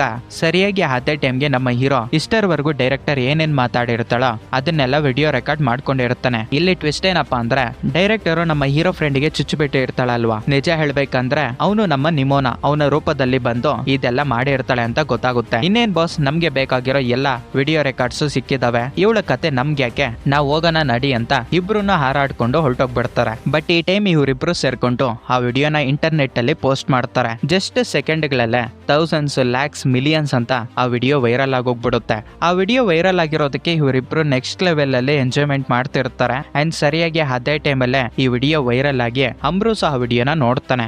ರಾಣಿನ ಸಾಯಿಸಿರೋದು ಡೈರೆಕ್ಟರ್ ಅಂತ ತಿಳ್ಕೊಂಡು ಸೈನಿಕರನ್ನ ಕರ್ಕೊಂಡೋಗಿ ಡೈರೆಕ್ಟರ್ ನ ಅರೆಸ್ಟ್ ಮಾಡೋಣ ಅಂತ ಅನ್ಕೊಂತಾನೆ. ಬಟ್ ಡೈರೆಕ್ಟರ್ ಯಾವುದೋ ಒಂದು ಹಳೆ ಸ್ಕ್ರೋಲ್ ನ ಆಂಬ್ರೋಸ್ಗೆ ತೋರ್ಸೋದ್ರಿಂದ ಅರೆಸ್ಟ್ ಮಾಡೋ ಒಂದು ಡಿಸಿಷನ್ ಚೇಂಜ್ ಮಾಡ್ಕೊಂಡ್ಬಿಡ್ತಾನೆ. ಅಂಡ್ ಇವಾಗ ನಮ್ಮವ್ರ ಕಡೆ ನೋಡ್ಕೊಂಡ್ರೆ ನಿಮ್ಮನ್ನ ಚೆನ್ನಾಗಿ ತಿನ್ಬಿಟ್ಟು ಮಲ್ಕೊಂಡಿರ್ತಾಳೆ. ಸರಿಯಾಗಿ ಅದೇ ಟೈಮ್ಗೆ ಆಂಬ್ರೋಸ್ ಕಡೆಯಿಂದ ನಮ್ಮ ಹೀರೋಗೆ ನಾವು ಯಾವಾಗ್ಲೂ ಮೀಟ್ ಆಗೋ ಒಂದು ಪ್ಲೇಸ್ ಅಲ್ಲಿ ಮೀಟ್ ಆಗೋಣ ಅಂತ ಒಂದು ಮೆಸೇಜ್ ಬರುತ್ತೆ. ಹೀರೋ ಅವನನ್ನ ಮೀಟ್ ಆಗ್ತಾನೆ. ಸ್ಟಾರ್ಟಿಂಗ್ ಅಲ್ಲಿ ಆಂಬ್ರೋಸು ನನ್ನನ್ನ ಕ್ಷಮಿಸ್ಬಿಡು, ನಾನ್ ನಿನ್ನನ್ನ ತಪ್ಪಾಗಿ ತಿಳ್ಕೊಂಡಿದ್ದೆ ಅಂತ ಮಾತಾಡ್ತಿರುವಾಗ್ಲೇ ನ್ಯೂಸ್ ಅಲ್ಲಿ ಈ ಡೈರೆಕ್ಟರ್ ಮಾತಾಡೋ ವಿಡಿಯೋ ಪ್ಲೇ ಆಗುತ್ತೆ. ಇವರಿಬ್ರು ಅದನ್ನ ನೋಡ್ತಾ ಇರುವಾಗ್ಲೇ ನಮ್ಗೆ ಗೊತ್ತಾಗುತ್ತೆ ಈ ಡೈರೆಕ್ಟರ್ ಎಷ್ಟು ಚೆನ್ನಾಗಿ ನಾಟಕ ಮಾಡ್ತಿದ್ದಾಳೆ ಅಂತ. ಯಾಕಪ್ಪ ಅಂದ್ರೆ ನಿಮ್ಗೂನು ಗೊತ್ತು ರಾಣಿನ ಹತ್ಯೆ ಮಾಡಿದ್ದು ಡೈರೆಕ್ಟರ್ ಅಂತ. ಬಟ್ ಇವಾಗ ನಮ್ಮ ನಿಮೋನಾಗೆ ಇರೋದು ಪವರ್ ನ ಯೂಸ್ ಮಾಡ್ಕೊಂಡು ಲಿಟ್ರಲಿ ಹೇಳ್ಬೇಕಂದ್ರೆ ನನಗೇನು ಗೊತ್ತಿಲ್ಲ, ನಂತರ ಚೇಂಜ್ ಆಗಿ ನಿಮೋನಾ ಅನ್ನೋ ಒಂದು ಹುಡುಗಿ ಈ ತರ ಒಂದು ವಿಡಿಯೋನ ಕ್ರಿಯೇಟ್ ಮಾಡಿ ಇಂಟರ್ನೆಟ್ ಅಲ್ಲಿ ವಿಡಿಯೋ ಅಪ್ಲೋಡ್ ಮಾಡಿದ್ದಾಳೆ ಅಂತ ಆ ಡೈರೆಕ್ಟರ್ ನಾಟಕ ಆಡ್ತಿರ್ತಾಳೆ. ಅದನ್ನ ನೋಡ್ಬಿಟ್ಟು ನಮ್ಮ ಹೀರೋ ಲೇ ನೋಡು ಎಷ್ಟು ಚೆನ್ನಾಗಿ ಸುಳ್ಳು ಹೇಳ್ತಿದ್ದಾಳೋ, ಅದನ್ನೆಲ್ಲ ಈ ಜನರು ನೋಡ್ಬಿಟ್ಟು ಅದೇ ನಿಜ ಅಂತ ನಂಬ್ತಿದ್ದಾರೆ, ಪ್ಲೀಸ್ ನೀನಾದ್ರೂ ಏನಾದ್ರೂ ಮಾತಾಡೋ ಅಂತ ಹೇಳಿದಾಗ ಆವಾಗ ಅಂಬ್ರೋಸ್ ಇದ್ಕೊಂಡು ನೋಡು ಇವಾಗೂ ಟೈಮ್ ಐತೆ, ನಾವು ಸಾಯ್ಸಾಕ್ ಬಿಡೋಣ ಅಂತ ಖಡ್ಗನ ಮುಂದೆ ಇಡ್ತಾನೆ. ಲೇ ಏನೋ ಮಾತಾಡ್ತಾ ಇದೀಯ ನೀನು, ಡೈರೆಕ್ಟರ್ ನ ಹತ್ಯೆ ಮಾಡೋ ಅಷ್ಟು ರಿವೆಂಜ್ ನನ್ಗೇನಿಲ್ಲ, ಡೈರೆಕ್ಟರ್ ತಪ್ಪು ಮಾಡಿದಾಳೆ ಅದಕ್ಕೆ ಶಿಕ್ಷೆ ಬಿದ್ರೆ ಸಾಕು ಅಂತ ಹೇಳ್ತಿರುವಾಗ ನಾನು ಡೈರೆಕ್ಟರ್ ಬಗ್ಗೆ ಎಲ್ಲ ಮಾತಾಡ್ತಿರೋದು ನಿನ್ನ ಅಸಿಸ್ಟೆಂಟ್ ಆಗಿರೋ ನಿಮೋನ ಬಗ್ಗೆ, ನಿಮೋನಾನ ಸಾಯಿಸ್ಬಿಡೋಣ ಅಂತ ಹೇಳ್ತಾನೆ. ಅದಕ್ಕೆ ನಮ್ಮ ಹೀರೋ ಒಪ್ಪೋದಿಲ್ಲ. ಆವಾಗ ಅಂಬ್ರೋಸು ಒಂದು ಸ್ಕ್ರೋಲ್ ನ ತೋರಿಸ್ತಾನೆ. ನೀನೇ ಕರೆಕ್ಟ್ ಆಗಿ ನೋಡು ಮಗ, ನಿಜ ಹೇಳ್ಬೇಕಂದ್ರೆ 1000 years ಬ್ಯಾಕ್ ಒಂದು ಮಾನ್ಸ್ಟರ್ ಪ್ರಜೆಗಳ ಮೇಲೆ ಅಟ್ಯಾಕ್ ಮಾಡಿತ್ತಲ್ವಾ, ಅದು ಬೇರೆ ಯಾರು ಅಲ್ಲ, ನಿನ್ನ ಅಸಿಸ್ಟೆಂಟ್ ನಿಮೋನಾನೇ. ಆವಾಗ ಸ್ಕೆಚ್ ನೋಡು, ಮೊನ್ನೆ ನಿಮೋನ ಬದಲಾಗಿದ್ದಲ್ವಾ, ಅವಳ ರೂಪ ನೋಡು, ಇಬ್ರು ಒಂದೇ. ಆ ಮಾನ್ಸ್ಟರ್ ನಿನ್ನ ಬ್ರೈನ್ ವಾಶ್ ಮಾಡಿ ಈ ಪ್ರಜೆಗಳನ್ನ ಸಾಯಿಸ್ಬೇಕು ಅಂತ ನೋಡ್ತೈತೆ ಅಂತ ಹೇಳ್ತಾನೆ. ಆ ಮಾತು ಕೇಳಿ ನಮ್ಮ ಹೀರೋ ಏನು ಮಾತಾಡ್ತೀರಾ ಅಲ್ಲಿಂದ ಬಂದ್ಬಿಡ್ತಾನೆ. ಇನ್ನೊಂದು ಕಡೆ ಇವರಿಬ್ರು ಮಾತಾಡ್ತಿರೋದು ಒಬ್ಬ ಸೈನಿಕ ಕೇಳಿಸ್ಕೊಂಡ್ಬಿಟ್ಟಿರ್ತಾನೆ. ನಮ್ಮ ಹೀರೋ ಆ ಸ್ಕ್ರೋಲ್ ಎತ್ಕೊಂಡ್ ಬಂದು, ನಿಮೋನ ಇದೆಲ್ಲ ಮಾಡಿರೋದು ನೀನೇನಾ ಅಂತ ಕೇಳ್ತಾನೆ. ಬಾಸ್ ನಾನ್ ಏಂತಕ್ಕೆ ಇವೆಲ್ಲ ಮಾಡ್ತೀನಿ ಅಂತ ಕೇಳಿದಾಗ, ನಿಜ ಹೇಳು ನಿಮೋನ, ಆಕ್ಚುಲಿ ಹೇಳ್ಬೇಕಂದ್ರೆ ನಾನ್ ನಿನ್ ಜೊತೆ ಸೇರ್ದಾಗಿಂದನು ಎಲ್ಲ ಕೆಟ್ಟ ಕೆಲ್ಸಗಳೇ ಮಾಡ್ತಿದೀವಿ. ಪ್ರಜೆಗಳ ಮೇಲೆ ಅಟ್ಯಾಕ್ ಮಾಡೋದು, ಸೈನಿಕರನ್ನ ಸಾಯಿಸ್ಬಿಡೋದು. ನೀನ್ ನೋಡಿದ್ರೆ ಸೈನಿಕರನ್ನ ಯಾವಾಗ ಸಾಯಿಸೋಣ ಅಂತ ಕಾತ್ಕೊಂಡು ಇರ್ತೀಯ. ಯಾವತ್ತಾದ್ರೂ ಒಂದು ಒಳ್ಳೆ ಕೆಲಸ ಮಾಡೋದಕ್ಕೆ ಟ್ರೈ ಮಾಡಿದೀವಾ? ಚಾನ್ಸೇ ಇಲ್ಲ. ನಿನ್ ಜೊತೆ ಸೇರಿ ನಾನು ಕೆಟ್ಟವನಾಗೋಗ್ಬಿಟ್ಟಿದ್ದೀನಿ. ನೀನು ಮಾನ್ಸ್ಟರ್ ಅಂತ ಹೇಳೋದಕ್ಕೆ ಹೋಗಿ ಮಧ್ಯದಲ್ಲೇ ನಿಲ್ಸಾಕ್ಬಿಡ್ತಾನೆ. ಆದ್ರೆ ನಿಮೋನಾಗೆ ಅರ್ಥ ಆಗೋಗ್ಬಿಡುತ್ತೆ, ಇವನು ಕೂಡ ನನ್ನನ್ನ ಮಾನ್ಸ್ಟರ್ ಅಂತ ಕರೆಯೋದಕ್ಕೆ ಟ್ರೈ ಮಾಡಿದ್ದಾನೆ ಅಂತ. ಇದರಿಂದ ನಿಮೋನಾಗೆ ಕೋಪ ಬಂದು ಮಾನ್ಸ್ಟರ್ ಆಗಿ ಕನ್ವರ್ಟ್ ಆಗೋದಕ್ಕೆ ಟ್ರೈ ಮಾಡ್ತಿರ್ತಾಳೆ. ಸರಿಯಾಗಿ ಅದೇ ಟೈಮ್ಗೆ ನಮ್ಮ ಹೀರೋ ಅವನ ಖಡ್ಗನ ಕೈಗೆ ಎತ್ಕೊಂತಾನೆ. ನಿಜ ಹೇಳ್ಬೇಕಂದ್ರೆ ನಮ್ಮ ಹೀರೋ ಇಂಟೆನ್ಷನ್ ಇಂದ ಆ ಖಡ್ಗನ ಆಚೆಗೆ ತೆಗೆದಿರೋದಿಲ್ಲ. ಬಟ್ ನಿಮೋನ ಅದನ್ನ ತಪ್ಪಾಗಿ ತಿಳ್ಕೊಂಡ್ಬಿಟ್ಟು ನನ್ನನ್ನೇ ಸಾಯಿಸೋದಕ್ಕೆ ಪ್ರಯತ್ನ ಮಾಡ್ತೀಯ. ನಿನ್ಗೆ ಹೆಲ್ಪ್ ಮಾಡೋದಕ್ಕೆ ನೋಡ್ದೆ, ಬಟ್ ನೀನು ಕೂಡ ಇವಾಗ ನಾನು ಮಾನ್ಸ್ಟರ್ ಅಂತ ಹೇಳ್ಬಿಟ್ಟು ನನ್ ಮೇಲೆ ಅಟ್ಯಾಕ್ ಮಾಡೋದಕ್ಕೆ ಟ್ರೈ ಮಾಡ್ತೀಯ ಅಂತ ಅವನನ್ನ ತಪ್ಪಾಗಿ ತಿಳ್ಕೊಂತಾಳೆ. ಅಂಡ್ ಸರಿಯಾಗಿ ಅದೇ ಟೈಮ್ಗೆ ಈ ಸೈನಿಕ ನಮ್ಮ ಹೀರೋನ ಹಿಂದ್ಗಡೆಯಿಂದ ಫಾಲೋ ಮಾಡ್ಕೊಂಡು ಸ್ವಲ್ಪ ಸೈನಿಕರನ್ನ ಅಲ್ಲಿಗೆ ಕರ್ಕೊಂಡು ಬಂದ್ಬಿಟ್ಟಿರ್ತಾನೆ. ಇವ್ರ ಅಲ್ಲಿಗೆ ಬರೋದ್ರಿಂದ ನಿಮೋನ ಅಲ್ಲಿಂದ ಮಾಯ ಆಗಿ ಓಡೋಗ್ಬಿಡ್ತಾಳೆ. ಸ್ವಲ್ಪ ದೂರ ಓಡಿ ಬಂದ್ಮೇಲೆ ಒಂದು ಬಾವಿ ಹತ್ರ ನಿಮೋನ ತನ್ನ ನಿಜವಾದ ರೂಪಕ್ಕೆ ಬರ್ತಾಳೆ. ಅದೇ ಸ್ಕೆಚ್ ಅಲ್ಲಿ ಒಂದು ಫೋಟೋ ಇರುತ್ತಲ್ವಾ, ಅದೇ ರೀತಿ ಇವಾಗ ನಮ್ಗೆ ನಿಮೋನ ಅಂದ್ರೆ ಮಾನ್ಸ್ಟರ್ ನ ನಿಜವಾದ ಫ್ಲಾಶ್ ಬ್ಯಾಕ್ ಗೊತ್ತಾಗುತ್ತೆ. ಆಕ್ಚುಲಿ ಹೇಳ್ಬೇಕಂದ್ರೆ ನಿಮೋನಾಗೆ ಹುಟ್ಟದಾಗಿಂದಾನು ಶೇಪ್ ಶಿಫ್ಟಿಂಗ್ ಪವರ್ ಅನ್ನೋದು ಇರುತ್ತೆ. ಅಂದ್ರೆ ಬೇರೆ ಜೀವಿಗಳ ತರ ಕನ್ವರ್ಟ್ ಆಗೋ ಒಂದು ಪವರ್. ಸ್ಟಾರ್ಟಿಂಗ್ ಅಲ್ಲಿ ಈ ಹುಡುಗಿ ಎಲ್ಲಾ ಪ್ರಾಣಿಗಳ ತರ ಕನ್ವರ್ಟ್ ಆಗಿ ಅವುಗಳ ಜೊತೆ ಇರೋದಕ್ಕೆ ಪ್ರಯತ್ನ ಮಾಡಿರ್ತಾಳೆ. ಸ್ಟಾರ್ಟಿಂಗ್ ಅಲ್ಲಿ ಚೆನ್ನಾಗಿದ್ರು ಸ್ವಲ್ಪ ದಿನಗಳಾದ್ಮೇಲೆ ಪ್ರತಿಯೊಂದು ಪ್ರಾಣಿನೂ ಈ ಹುಡುಗಿನ ದೂರ ಇಡೋದಕ್ಕೆ ಪ್ರಯತ್ನ ಮಾಡ್ತವೆ. ಯಾಕಂದ್ರೆ ಈ ಹುಡುಗಿ ಸ್ವಲ್ಪ ಡಿಫ್ರೆಂಟ್ ಆಗಿ ಇರೋದ್ರಿಂದ. ಇದರಿಂದ ನಿಮ್ಮನೆ ಯಾವಾಗ್ಲೂ ಒಬ್ಬಂಟಿಯಾಗಿ ಇರ್ಬೇಕು ಅಂತ ಡಿಸೈಡ್ ಆಗೋಗ್ಬಿಟ್ಟಿರ್ತಾಳೆ. ಆದ್ರೆ ಒಂದು ದಿನ ಕಾಡಿನ ಪಕ್ಕದಲ್ಲೇ ಒಂದು ಚಿಕ್ಕ ಹುಡುಗಿ ಆಟ ಆಡ್ತಿರ್ತಾಳೆ. ಆವಾಗ ನಿಮ್ಮನ ತನ್ನ ನಿಜವಾದ ರೂಪದಲ್ಲಿದ್ದಾಗ ಆ ಚಿಕ್ಕ ಹುಡುಗಿ ನಿಮ್ಮನ ಹತ್ತಿರಕ್ಕೆ ಬಂದು ಫಸ್ಟ್ ಟೈಮ್ ಕತ್ಲಿಂದ ಆಚೆಗೆ ಕರ್ಕೊಂಡ್ ಬಂದಂಗೆ ಅವಳ ಫ್ರೆಂಡ್ ನ ಕರ್ಕೊಂಡ್ ಬರ್ತಾಳೆ. ಲಿಟ್ರಲಿ ಹೇಳ್ಬೇಕಂದ್ರೆ ತುಂಬಾ ಕಮ್ಮಿ ಸಮಯದಲ್ಲೇ ಇವರಿಬ್ರು ತುಂಬಾ ಕ್ಲೋಸ್ ಆಗೋಗ್ಬಿಡ್ತಾರೆ. ಬೆಸ್ಟ್ ಫ್ರೆಂಡ್ಸ್ ಅಂತಾನೆ ಹೇಳ್ಕೋಬಹುದು. ಒಂದು ದಿನ ನಿಮ್ಮನ್ನ ಬೈ ಮಿಸ್ ಆಗಿ ಅವಳ ಪವರ್ ನ ಎಕ್ಸ್ಪೋಸ್ ಮಾಡಕ್ ಬಿಡ್ತಾಳೆ. ಇದರಿಂದ ಆ ಹುಡುಗಿ ಸ್ವಲ್ಪ ಡಿಫ್ರೆಂಟ್ ಆಗಿ ನೋಡಿದಾಗ ಆವಾಗೆ ನಿಮ್ಮನಾಗೆ ಅರ್ಥ ಆಗೋಗ್ಬಿಡುತ್ತೆ, ಈ ಹುಡುಗಿನೂ ಕೂಡ ನನ್ನನ್ನ ಬಿಟ್ಟು ಹೊರಟೋಗ್ಬಿಡ್ತಾಳೆ ಅಂತ. ಆದ್ರೆ ಆ ಹುಡುಗಿ ಆ ತರ ಮಾಡ್ಲಿಲ್ಲ, ಫ್ರೆಂಡ್ ಅಂತ ಆಕ್ಸೆಪ್ಟ್ ಮಾಡ್ತಾಳೆ. ಇದರಿಂದ ನಿಮ್ಮನ್ನ ತುಂಬಾ ಖುಷಿ ಪಟ್ಟು ನಂತರ ಇವರಿಬ್ರು ನೆಕ್ಸ್ಟ್ ಲೆವೆಲ್ ಅಲ್ಲಿ ತಿಕ್ ಫ್ರೆಂಡ್ಸ್ ಆಗೋಗ್ಬಿಡ್ತಾರೆ. ನಿಮ್ಮನ್ನ ಕುದುರೆ ಆಗಿ ಕನ್ವರ್ಟ್ ಆಗಿ ಆ ಹುಡುಗಿನ ಕುದಿಸ್ಕೊಂಡು ಹೋಗೋದು ಗೊರಿಲ್ಲಾ ಟೈಪ್ ಅಲ್ಲಿ ಇವರಿಬ್ರು ನೆಕ್ಸ್ಟ್ ಲೆವೆಲ್ ಅಲ್ಲಿ ಎಂಜಾಯ್ ಮಾಡ್ತಾರೆ. ಆದ್ರೆ ಒಂದು ದಿನ ಬೈ ಮಿಸ್ ಆಗಿ ನಿಮ್ಮನ ಕರಡಿ ರೂಪದಲ್ಲಿದ್ದಾಗ ಅನ್ಎಕ್ಸ್ಪೆಕ್ಟೆಡ್ ಆಗಿ ಜನರ ಮಧ್ಯದಲ್ಲಿ ಇವರಿಬ್ರು ಆಟ ಆಡ್ತಿರ್ತಾರೆ. ಸರಿಯಾಗಿ ಅದೇ ಟೈಮ್ಗೆ ಆ ಹುಡುಗಿ ತಂದೆ ತಾಯಿ ಬಂದ್ಬಿಟ್ಟು ಕರಡಿ ಆ ಹುಡುಗಿ ಮೇಲೆ ಅಟ್ಯಾಕ್ ಮಾಡೋದಕ್ಕೆ ಬಂದೈತೆ ಅಂತ ಆ ಹುಡುಗಿನ ಕಿತ್ಕೊಂಡ್ಬಿಡ್ತಾರೆ. ಅಲ್ಲಿಗೆ ಜನರೆಲ್ಲರೂ ಬರೋದ್ರಿಂದ ಮೇ ಬಿ ನಾನು ಕರಡಿ ರೂಪದಲ್ಲಿರೋದಕ್ಕೆ ಇವರು ನನ್ನನ್ನ ಈ ತರ ಟ್ರೀಟ್ ಮಾಡ್ತಿರ್ಬೇಕು ಅಂತ ನಿಮ್ಮನ ನಾರ್ಮಲ್ ರೂಪಕ್ಕೆ ಬರ್ತಾಳೆ. ನಿಜ ಹೇಳ್ಬೇಕಂದ್ರೆ ಕರಡಿ ರೂಪದಲ್ಲಿರೋದಕ್ಕಿಂತ ನಾರ್ಮಲ್ ರೂಪಕ್ಕೆ ಬಂದಾಗೆ ಅಲ್ಲಿರೋ ಜನರು ತುಂಬಾ ಭಯ ಪಡ್ತಾರೆ. ಆವಾಗ ಚಿಕ್ಕ ಹುಡುಗಿ ಇದ್ಕೊಂಡು ಆ ಹುಡುಗಿನ ಏನು ಮಾಡೋದಕ್ಕೆ ಹೋಗ್ಬಿಡಿ, ನನ್ನ ಬೆಸ್ಟ್ ಫ್ರೆಂಡ್ ಅಮ್ಮ ಅಂತ ಹೇಳ್ತಿರುವಾಗ, ನೋಡು ಮಗಳೇ, ನಿಜ ಹೇಳ್ಬೇಕಂದ್ರೆ ನಿನ್ನ ಬೆಸ್ಟ್ ಫ್ರೆಂಡ್ ಅಲ್ಲ, ಅದು ಒಂದು ಮಾನ್ಸ್ಟರ್ ಅಂತ ಹೇಳೋದ್ರಿಂದ ಆ ಚಿಕ್ಕ ಹುಡುಗಿ ಸೈಲೆಂಟ್ ಆಗಿ ಹೋಗ್ಬಿಡ್ತಾಳೆ. ಇನ್ನ ಈ ಜನರ ಕತೆ ಹೇಳ್ಬೇಕಾ, ಏನಾದ್ರೂ ಹೊಸದಾಗಿ ನೋಡಿದ್ರೆ ಅದಕ್ಕೆ ಕಾಟ ಕೊಡೋದಕ್ಕೆ ಸ್ಟಾರ್ಟ್ ಮಾಡ್ತಾರೆ. ಬೆಂಕಿನ ತೋರಿಸ್ಬಿಟ್ಟು ಭಯ ಪಡಿಸೋದಕ್ಕೆ ನೋಡ್ತಿರ್ತಾರೆ. ಆವಾಗ ನಿಮ್ಮನ ಕರಡಿ ರೂಪಕ್ಕೆ ಬಂದಾಗ ಒಬ್ಬ ವ್ಯಕ್ತಿ ಬಂದ್ಬಿಟ್ಟು ಬೆಂಕಿಯಿಂದ ನಿಮ್ಮನಾಗೆ ಹೊಡಿತಾನೆ. ಆ ಬೆಂಕಿ ಮತ್ತೆ ಬೌನ್ಸ್ ಆಗಿ ಇವರ ಮನೆಗಳ ಮೇಲೆ ಬಿದ್ದು ಎಲ್ಲಾ ಮನೆಗಳು ಉರಿಯೋದಕ್ಕೆ ಸ್ಟಾರ್ಟ್ ಆಗ್ತವೆ. ಎಲ್ಲರೂ ಅಲ್ಲಿಂದ ಹೊಡೋಗ್ಬಿಡ್ತಾರೆ. ಬಟ್ ಈ ಚಿಕ್ಕ ಹುಡುಗಿ ಮಾತ್ರ ಅಲ್ಲೇ ಇದ್ದಾಗ ಆವಾಗ ನಿಮೋನ ಇದ್ಕೊಂಡು, ನಾನು ಗ್ಲೋರಿತ್ ನಿನ್ನ ಬೆಸ್ಟ್ ಫ್ರೆಂಡ್ ನಿಮೋನ ಅಂತ ಮಾತಾಡೋದಕ್ಕೆ ಪ್ರಯತ್ನ ಮಾಡ್ತಾಳೆ. ನಿಜ ಹೇಳ್ಬೇಕಂದ್ರೆ ಆವಾಗ ಆ ಚಿಕ್ಕ ಹುಡುಗಿ ಒಂದು ಖಡ್ಗನ ಎತ್ಕೊಂಡು, ನೀನೊಂದು ಮಾನ್ಸ್ಟರ್, ನೀನು ಮತ್ತೆ ಕಾಡ್ ಒಳಗಡೆಗೆ ಹೊರಟೋಗ್ಬಿಡು ಅಂತ ಹೇಳ್ತಾಳೆ. ಅಂಡ್ ಇವಾಗ ನಿಮ್ಗೆ ಗೊತ್ತಾಯ್ತಾ, ಮೂವಿ ಸ್ಟಾರ್ಟಿಂಗ್ ಅಲ್ಲಿ ಪ್ರಶಾಂತವಾಗಿರೋ ಒಂದು ಸಿಟಿಯಲ್ಲಿ ಒಂದು ಮಾನ್ಸ್ಟರ್ ಬಂದು ಎಲ್ಲಾರ ಮೇಲೇನೋ ಅಟ್ಯಾಕ್ ಮಾಡಿತ್ತು. ಆವಾಗ ಗ್ಲೋರಿತ್ ಅನ್ನೋ ಒಂದು ಹುಡುಗಿ ಬಂದ್ಬಿಟ್ಟು ಆ ಮಾನ್ಸ್ಟರ್ ನ ಎದುರಿಸಿ ಕಾಡಿಗೆ ಕಳಿಸ್ಬಿಟ್ಟಿರ್ತಾಳೆ. ಮತ್ತೆ ಏನಾದ್ರೂ ಅಟ್ಯಾಕ್ ಮಾಡೋದಕ್ಕೆ ಬರುತ್ತೇನೋ ಅಂತ ಆ ರಾಜ್ಯ ಸುತ್ತಮುತ್ತ ಗೋಡೆಗಳನ್ನ ನಿರ್ಮಾಣ ಮಾಡಿರ್ತಾಳೆ. ಲಿಟ್ರಲಿ ಹೇಳ್ಬೇಕಂದ್ರೆ ಯಾರ್ಯಾರಿಗೆ ಯಾವ್ಯಾವ ತರ ಹಿಸ್ಟರಿ ಬೇಕೋ ಆ ತರ ಇತಿಹಾಸನ ಬರ್ಕೊಂಡಿರ್ತಾರೆ. ನಿಜವಾದ ಫ್ಲಾಶ್ ಬ್ಯಾಕ್ ಅನ್ನೋದು ಇದು. ಆ ಚಿಕ್ಕ ಹುಡುಗಿ ಯಾರಿಗೂ ಏನೂ ತೊಂದರೆ ಕೊಟ್ಟಿರೋದಿಲ್ಲ, ಬಟ್ ಜನರ ಮೇಲೆ ಅಟ್ಯಾಕ್ ಮಾಡೈತೆ, ಜನರನ್ನ ಸಾಯಿಸ್ಬೇಕು ಅಂತ ನೋಡೈತೆ ಅಂತ ಹೇಳ್ಬಿಟ್ಟು ಈ ತರ ಒಂದು ಹಿಸ್ಟರಿನ ಕ್ರಿಯೇಟ್ ಮಾಡ್ಕೊಂಡಿರ್ತಾರೆ. ಆಕ್ಚುಲಿ ಹೇಳ್ಬೇಕಂದ್ರೆ ನಮ್ಮ ಹೀರೋ ತನ್ನ ಬೆಸ್ಟ್ ಫ್ರೆಂಡೇ ನನ್ನನ್ನ ನಂಬ್ತಿಲ್ಲ ಅಂತ ಹೇಳ್ಬಿಟ್ಟು ಅವನು ಡಿಪ್ರೆಸ್ಡ್ ಆಗೋಗ್ಬಿಟ್ಟಿದ್ದ. ಬಟ್ ನಿಮೋನ ಬೆಸ್ಟ್ ಫ್ರೆಂಡ್ ಅವಳೇ ನಿಮೋನನ ಮೋಸ ಮಾಡಿರ್ತಾಳೆ. 1000 ಇಯರ್ಸ್ ಇಂದ ನಿಮೋನ ಏನು ಮಾಡ್ತೀರಾ ಸುಮ್ನೆನೆ ಇದ್ದೋಗ್ಬಿಟ್ಟಿರ್ತಾಳೆ. ಅದಕ್ಕೆ ರೀಸನ್ ಏನಪ್ಪಾ ಅಂದ್ರೆ ನಿಮೋನ ಏನ್ ಬೇಕಾದ್ರೂ ಮಾಡ್ಬೋದಾಗಿತ್ತು, ಬಟ್ ಮಾಡಿದ್ರೆ ತನ್ನ ಬೆಸ್ಟ್ ಫ್ರೆಂಡ್ ಹರ್ಟ್ ಆಗ್ತಾಳೆ ಅಂತ ಹೇಳ್ಬಿಟ್ಟು ಸೈಲೆಂಟ್ ಆಗಿ ಇದ್ದೋಗ್ಬಿಟ್ಟಿರ್ತಾಳೆ. ಆದ್ರೆ ಚಿಕ್ಕ ಹುಡುಗಿನ ಎಲ್ಲರೂ ಮಾನ್ಸ್ಟರ್ಸ್ ಮಾನ್ಸ್ಟರ್ ಮಾನ್ಸ್ಟರ್ ಅಂತ ಕರೆಯೋದ್ರಿಂದ ಇವಾಗ ನಿಮೋನ ಟ್ರಿಗರ್ ಆಗೋಗ್ಬಿಟ್ಟು ನಿಜವಾದ ಮಾನ್ಸ್ಟರ್ ಆಗಿ ಕನ್ವರ್ಟ್ ಆಗ್ತಾಳೆ. ಒಂದು ಜೈಜಾಂಟಿಕ್ ಮಾನ್ಸ್ಟರ್ ಆದ್ಮೇಲೆ ಅವಳ ರೂಪ ನೋಡೋದಕ್ಕೆ ಭಯಂಕರವಾಗಿರುತ್ತೆ. ನಿಜ ಹೇಳ್ಬೇಕಂದ್ರೆ ಇವಾಗ ಯಾವ ತರ ಕನ್ವರ್ಟ್ ಆಗಿರ್ತಾಳೋ ಅದೇ ತರ 1000 ಇಯರ್ಸ್ ಬ್ಯಾಕ್ನು ಕೂಡ ಕನ್ವರ್ಟ್ ಆಗಿರ್ತಾಳೆ. ಆ ಟೈಮಲ್ಲಿ ಗ್ಲೋರಿತ್ ಬಂದು ಆ ಮಾನ್ಸ್ಟರ್ ನ ಸೋಲ್ಸ್ಬಿಟ್ಟು ಇಲ್ಲಿಂದ ಕಳ್ಸ್ಬಿಟ್ಟಿದ್ದಾಳೆ ಅಂತ ಇತಿಹಾಸದಲ್ಲಿ ಇರುತ್ತೆ.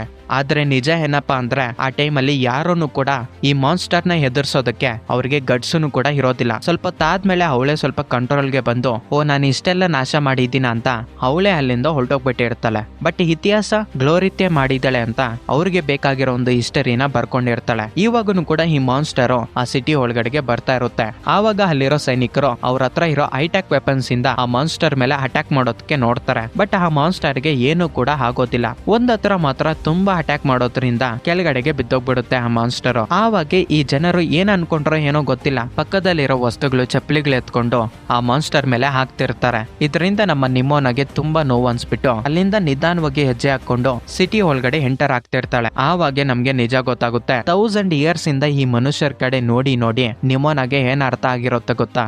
ಎಷ್ಟೇ ದಿನಗಳಾದ್ರೂ ಎಷ್ಟೇ ವರ್ಷಗಳಾದ್ರೂ ಈ ಜನರು ಚೇಂಜ್ ಆಗೋದಿಲ್ಲ. ಅವಳಷ್ಟೇ ಅವಳೆ ಈ ಗ್ಲೋರಿತ್ ಸ್ಟ್ಯಾಚ್ಯೂ ಹತ್ರಕ್ಕೆ ಬಂದು ಹಾರ್ಟ್ಗೆ ಚುಚ್ಚಿಕೊಂಡು ಸತ್ತೋಗ್ಬಿಡೋಣ ಅಂತ ಅನ್ಕೊಂತಾಳೆ. ಅಂಡ್ ಸರಿಯಾಗಿ ಅದೇ ಟೈಮ್ಗೆ ನಮ್ಮ ಹೀರೋ ಅಲ್ಲಿಗೆ ಬಂದು ಹಾರ್ಟ್ ಮೇಲೆ ಕೈ ಇಟ್ಟು ನಿಮೋನ ಈ ಭಯಂಕರವಾಗಿರೋ ಮಾನ್ಸ್ಟರ್ ಹಿಂದ್ಗಡೆ ಒಂದು ಅಮಾಯಕವಾದ ಹುಡುಗಿ ಐತೆ, ಬೇರೆ ಯಾರು ಏನ್ ಅನ್ಕೊಂಡ್ರು ನನ್ಗೆ ಬೇಕಾಗಿಲ್ಲ, ನೀನ್ ಮಾತ್ರ ನನ್ನ ನಿಮೋನ ಅಂತ ಹೇಳೋದ್ರಿಂದ ನಿಮೋನ ಕಂಟ್ರೋಲ್ಗೆ ಬಂದು ಆವಾಗ ನಮ್ಮ ಹೀರೋನ ಬಂದು ಹಗ್ ಮಾಡ್ಕೊಂತಾಳೆ. ಆ ಸೀನ್ ಒಂದು ಬ್ರದರ್ ಅಂಡ್ ಸಿಸ್ಟರ್ ಟೈಪ್ ಅಲ್ಲಿ ಕನ್ವೆ ಮಾಡ್ತಾರೆ. ಆ ಮಾನ್ಸ್ಟರ್ ಅವನ್ನ ಹಗ್ ಮಾಡ್ಕೊಂಡಿರೋದನ್ನ ನೋಡಿ ಅಲ್ಲಿರೋ ಜನರೆಲ್ಲರೂ ಕರ್ಗೋಗ್ಬಿಡ್ತಾರೆ. ಆದ್ರೆ ಈ ಡೈರೆಕ್ಟರ್ ಮಾತ್ರ ನಮ್ಮ ಹತ್ರ ಇರೋ ಒಂದು ನ್ಯೂಕ್ಲಿಯರ್ ವೆಪನ್ ನ ಯೂಸ್ ಮಾಡಿ ಅಂತ ಹೇಳ್ತಾಳೆ. ನಿಜ ಹೇಳ್ಬೇಕಂದ್ರೆ ಇವ್ರ ಹತ್ರ ಇರೋ ಒಂದು ಹೈಟೆಕ್ ವೆಪನ್ ಏನಪ್ಪಾ ಅಂದ್ರೆ ಅದೇ ನ್ಯೂಕ್ಲಿಯರ್ ವೆಪನ್. ಅದನ್ನ ಆನ್ ಮಾಡಿ ಅಂತ ಹೇಳಿದಾಗ ಆಂಬ್ರೋಸ್ ಇದ್ಕೊಂಡು ನೋಡಿ ಡೈರೆಕ್ಟರ್, ನೋಡ್ತಿದ್ರೆ ನಿಮ್ಮನ್ನ ಒಳ್ಳೆ ಅವಳು ಅಂತ ಅನ್ಸ್ತೈತೆ, ಅವಳನ್ನ ಯಾಕೆ ಸಾಯಿಸೋದು? ಪ್ರಾಕ್ಟಿಕಲ್ ಆಗಿ ನೋಡ್ಕೊಂಡ್ರೆ ಆ ನ್ಯೂಕ್ಲಿಯರ್ ವೆಪನ್ ಏನಾದ್ರೂ ಯೂಸ್ ಮಾಡಿದೀವಿ ಅಂದ್ರೆ ನಮ್ಮ ರಾಜ್ಯದಲ್ಲಿರೋ ಅರ್ಧ ಜನರು ಸತ್ತೋಗ್ಬಿಡ್ತಾರೆ ಅಂತ ಹೇಳ್ತಾನೆ. ಎಷ್ಟು ಜನ ಸತ್ತೋದ್ರೆ ನನಗೇನು, ನನಗೆ ಆ ಮಾನ್ಸ್ಟರ್ ಸತ್ತೋಗ್ಬಿಟ್ರೆ ಸಾಕು ಅಂತ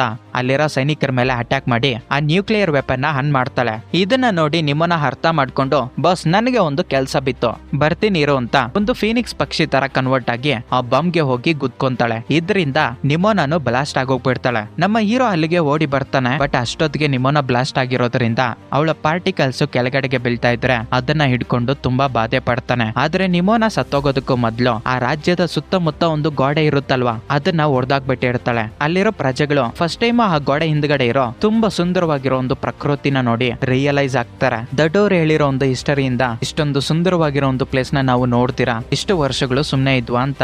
ನಂತರ ಸ್ವಲ್ಪ ದಿನಗಳಾದ್ಮೇಲೆ ನಿಮ್ಮನ್ನ ಹೊಡೆದಾಕಿರೋ ಒಂದು ಗೋಡೆನ ಇವರ ಆಚೆಗಡೆ ಬರೋದಕ್ಕೂ ಹೋಗೋದಕ್ಕೂ ಯೂಸ್ ಮಾಡ್ಕೊಂತ ಇರ್ತಾರೆ. ಯಾವ ಪ್ರಜೆಗಳು ನಿಮೋನ ಹಾಗೆ ನಮ್ಮ ಹೀರೋನ ಹತ್ಯೆ ಮಾಡಿರೋರು ಮಾನ್ಸ್ಟರ್ಸ್ ಅಂತ ಕರೀತಿರ್ತಾರ, ಅವರೇ ಇವಾಗ ಹೀರೋಸ್ ಅಂತ ಕರೀತಿರ್ತಾರೆ. ನಮ್ಮ ಹೀರೋ ನಿಮೋನ ಜೊತೆಯಲ್ಲಿ ಸ್ವಲ್ಪ ದಿನಗಳು ಕಲ್ದಿರ್ತಾನಲ್ವಾ, ಆ ಪ್ಲೇಸ್ ಹತ್ರ ಬಂದು ನೋಡ್ತಾನೆ. ಅವಳ ವಸ್ತುಗಳನ್ನ ನೋಡ್ಕೊಂಡು ನಿಮೋನನ ನೆನಪು ಮಾಡ್ಕೊಂತ ಇರ್ತಾನೆ. ಹಾಗೆ ಆ ಪ್ಲೇಸ್ ನ ಕ್ಲೀನ್ ಮಾಡಕ್ಕೆ ವಿ ಲವ್ ನಿಮೋನ ಅಂತ ಒಂದು ಬೋರ್ಡ್ ಹಾಕೊಂತಾನೆ. ಅಂಡ್ ಸರಿಯಾಗಿ ಅದೇ ಟೈಮ್ಗೆ ಯಾರೋ ಡೋರ್ ನಾಕ್ ಮಾಡ್ದಂಗೆ ಅನ್ಸುತ್ತೆ. ನಮ್ಮ ಹೀರೋ ತುಂಬಾ ಖುಷಿಯಿಂದ ನಿಮೋನ ಬಂದಿರ್ತಾಳೆ ಅಂತ ಹೇಳ್ಬಿಟ್ಟು ಡೋರ್ ನ ಓಪನ್ ಮಾಡಿ ನೋಡಿದ್ರೆ ಅಲ್ಲಿ ಯಾರೂನು ಕೂಡ ಇರೋದಿಲ್ಲ. ಹಿಂದಕ್ಕೆ ತಿರುಗಿದಾಗ ಹಾಯ್ ಬಾಸ್ ಅಂತ ನಿಮೋನ ವಾಯ್ಸ್ ಮಾತ್ರ ಕೇಳಿಸುತ್ತೆ.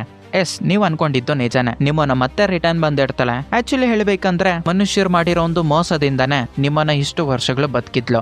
ಜಸ್ಟ್ ನ್ಯೂಕ್ಲಿಯರ್ ವೆಪನ್ ಏನ್ ಮಾಡುತ್ತೆ ಹೇಳಿ? ಅವಳಿಗಿರೋ ಒಂದು ಪವರ್ಸ್ಗೆ ಇಂತ ಒಂದು ಸೀನ್ ತೋರಿಸಿ ಮೂವಿನ ಇಲ್ಲಿಗೆ ಎಂಡ್ ಮಾಡ್ತಾರೆ. ಮೂವಿ ನಿಮ್ಗೆ ಇಷ್ಟ ಆಯ್ತು ಅಂತ ಅನ್ಕೊಂತ ಇದೀನಿ. ಯಾರ್ಯಾರಿಗೆ ಈ ಮೂವಿ ಇಷ್ಟ ಆಗೈತೋ ಕಮೆಂಟ್ ಸೆಕ್ಷನ್ ಅಲ್ಲಿ ಎಸ್ ಅಂತ ಕಮೆಂಟ್ ಮಾಡಿ. ನೆಕ್ಸ್ಟ್ ಇನ್ನೊಂದು ಇಂಟ್ರೆಸ್ಟಿಂಗ್ ಆಗಿರೋ ವಿಡಿಯೋದಲ್ಲಿ ಮೀಟ್ ಆಗೋಣ. ಸೈನಿಂಗ್ ಆಫ್, ನಿಮ್ಮ ವರ್ಧ.